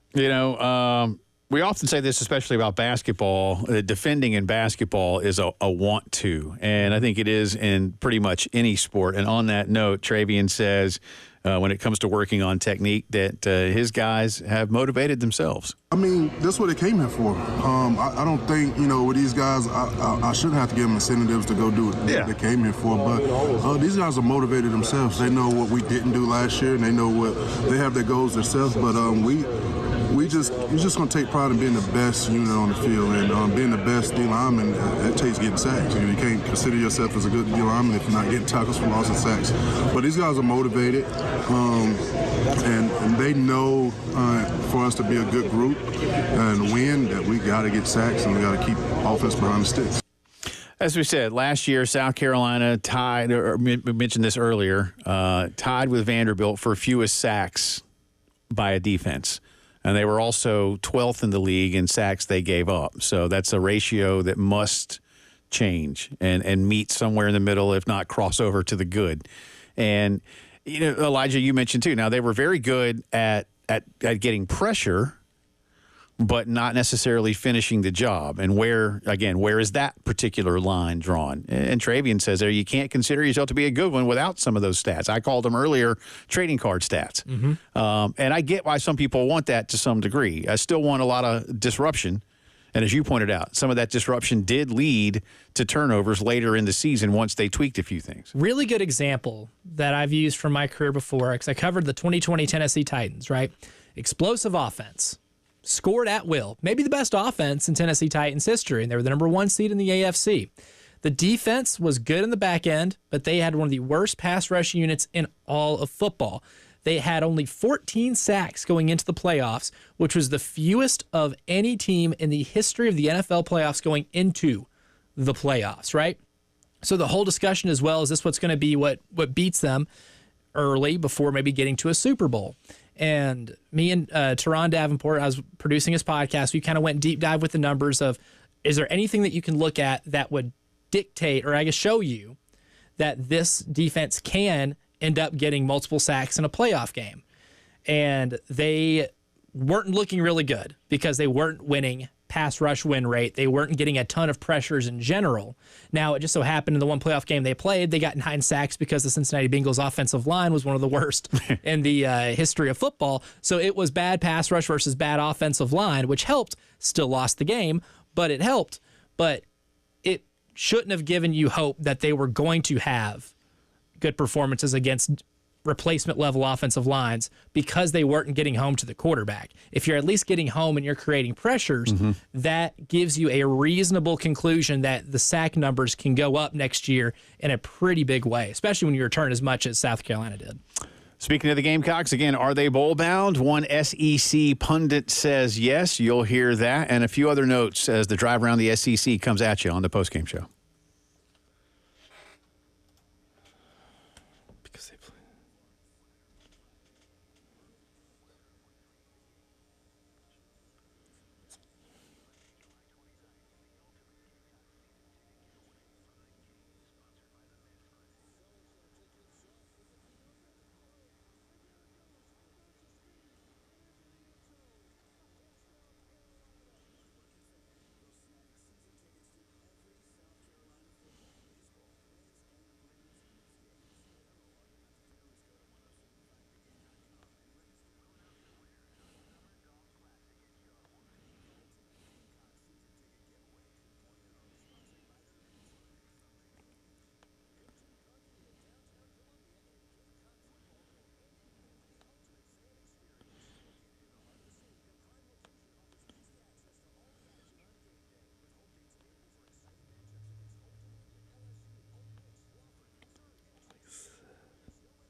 From the WIS Traffic Studios, I'm Elijah Campbell. The few accents to get to you here on this very rainy understatement of the day, Tuesday afternoon. We'll go ahead and start with some flooding. Some flooding has been reported on 26 eastbound just after the Columbia Avenue exit 91. We also have some malfunctioning traffic lights, so please use caution when driving near Forest Drive and Highway 12 near Percival Road, as well as Trenham Road at Highway 12 near Forest Drive. So Forest Drive has a few malfunctioning traffic lights. Again, be safe driving through there. We also have a disabled vehicle on 26 westbound at Piney Grove Road near exit 104, and some accidents on 20 west just after US 378 and exit 61, and on Bookman Road at Two Notch Road.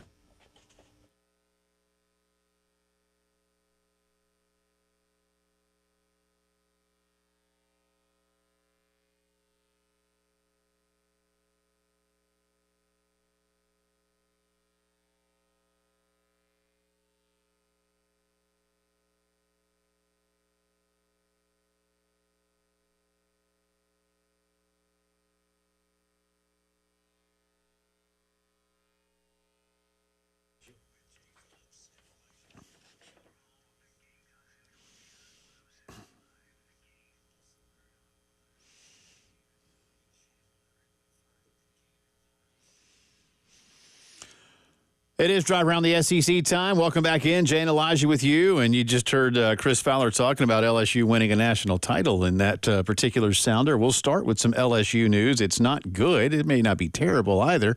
But tight end Mac Markway is quitting the LSU football team effective immediately. Brian Kelly meeting with media in Baton Rouge today saying, quote, Mac has made a decision that he's not going to play.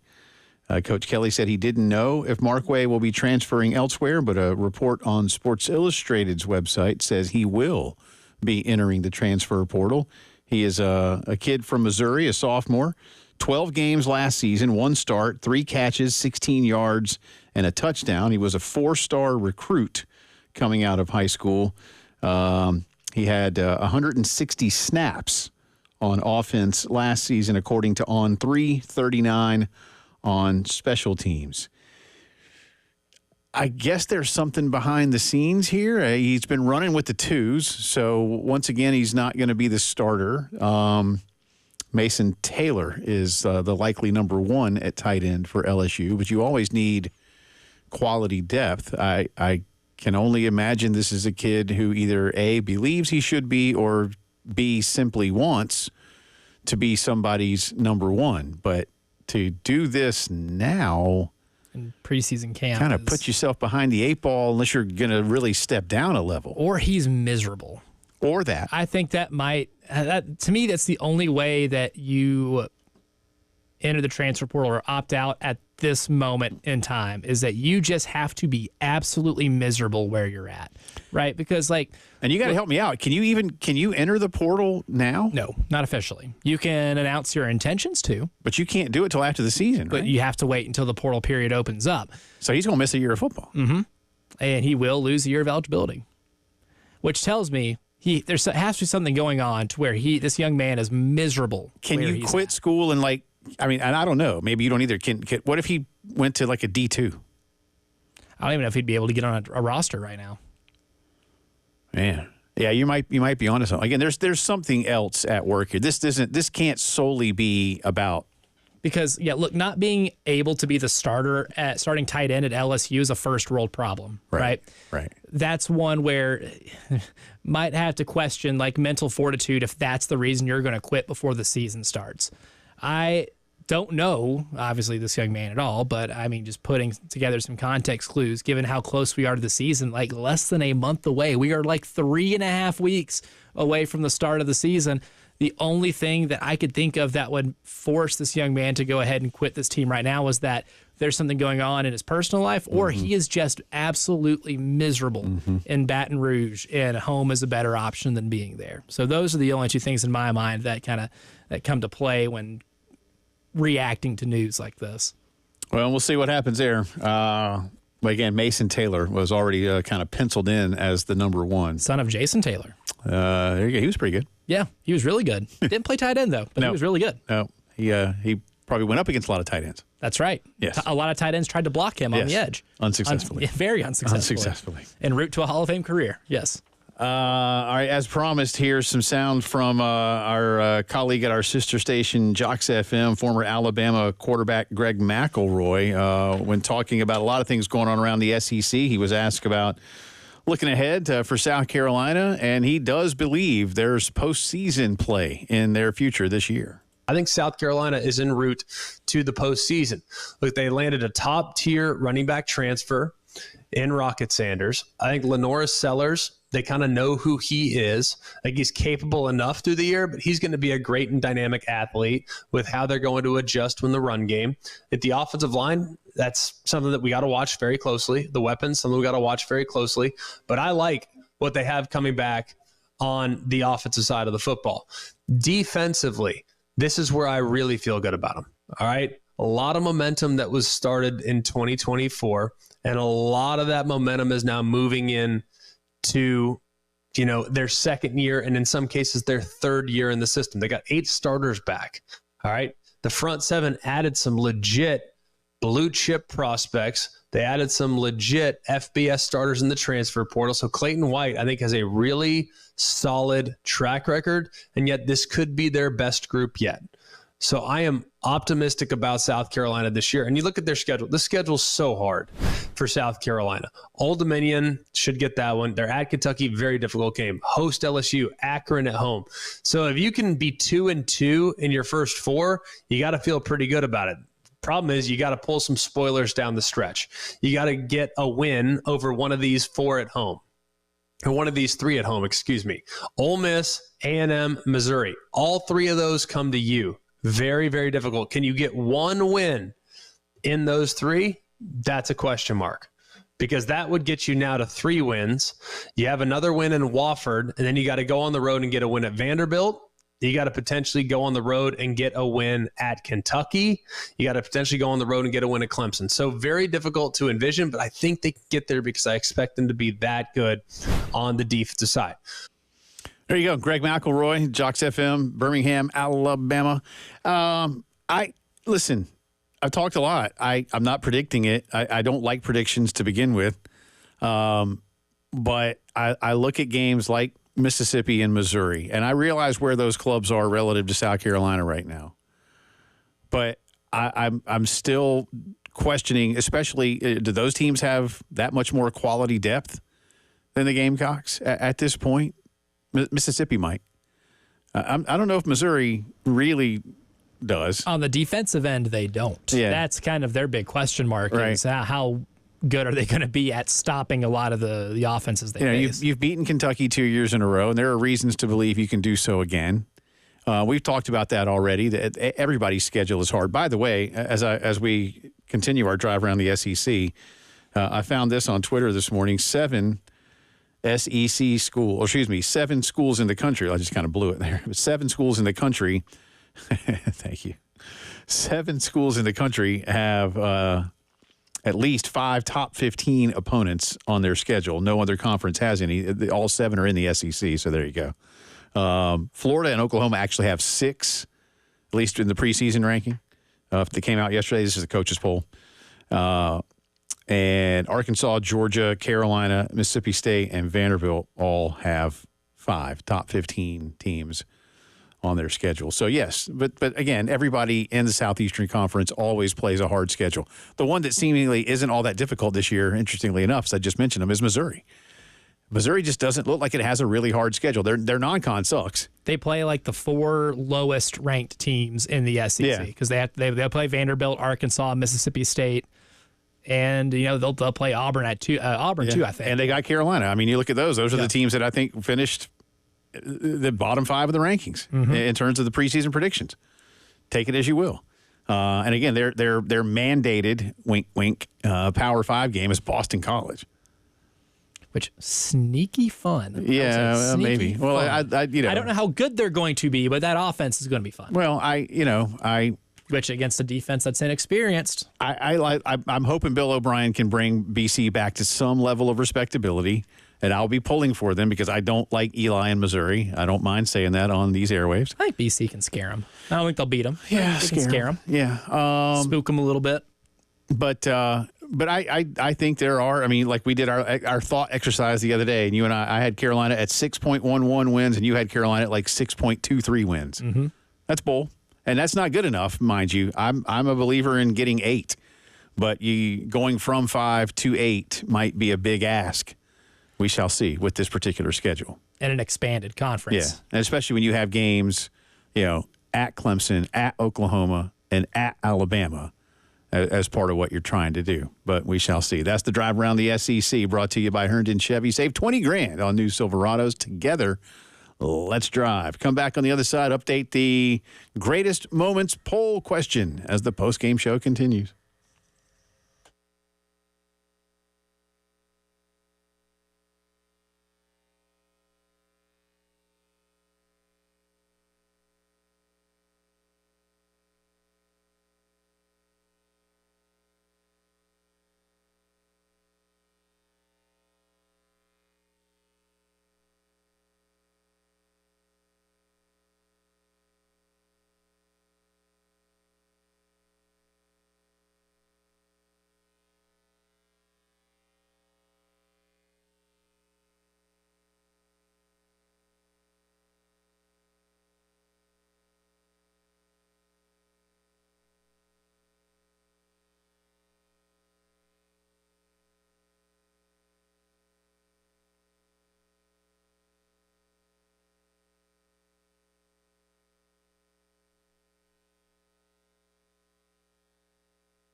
Welcome back in. Postgame show continues for a few more minutes here on this Tuesday night.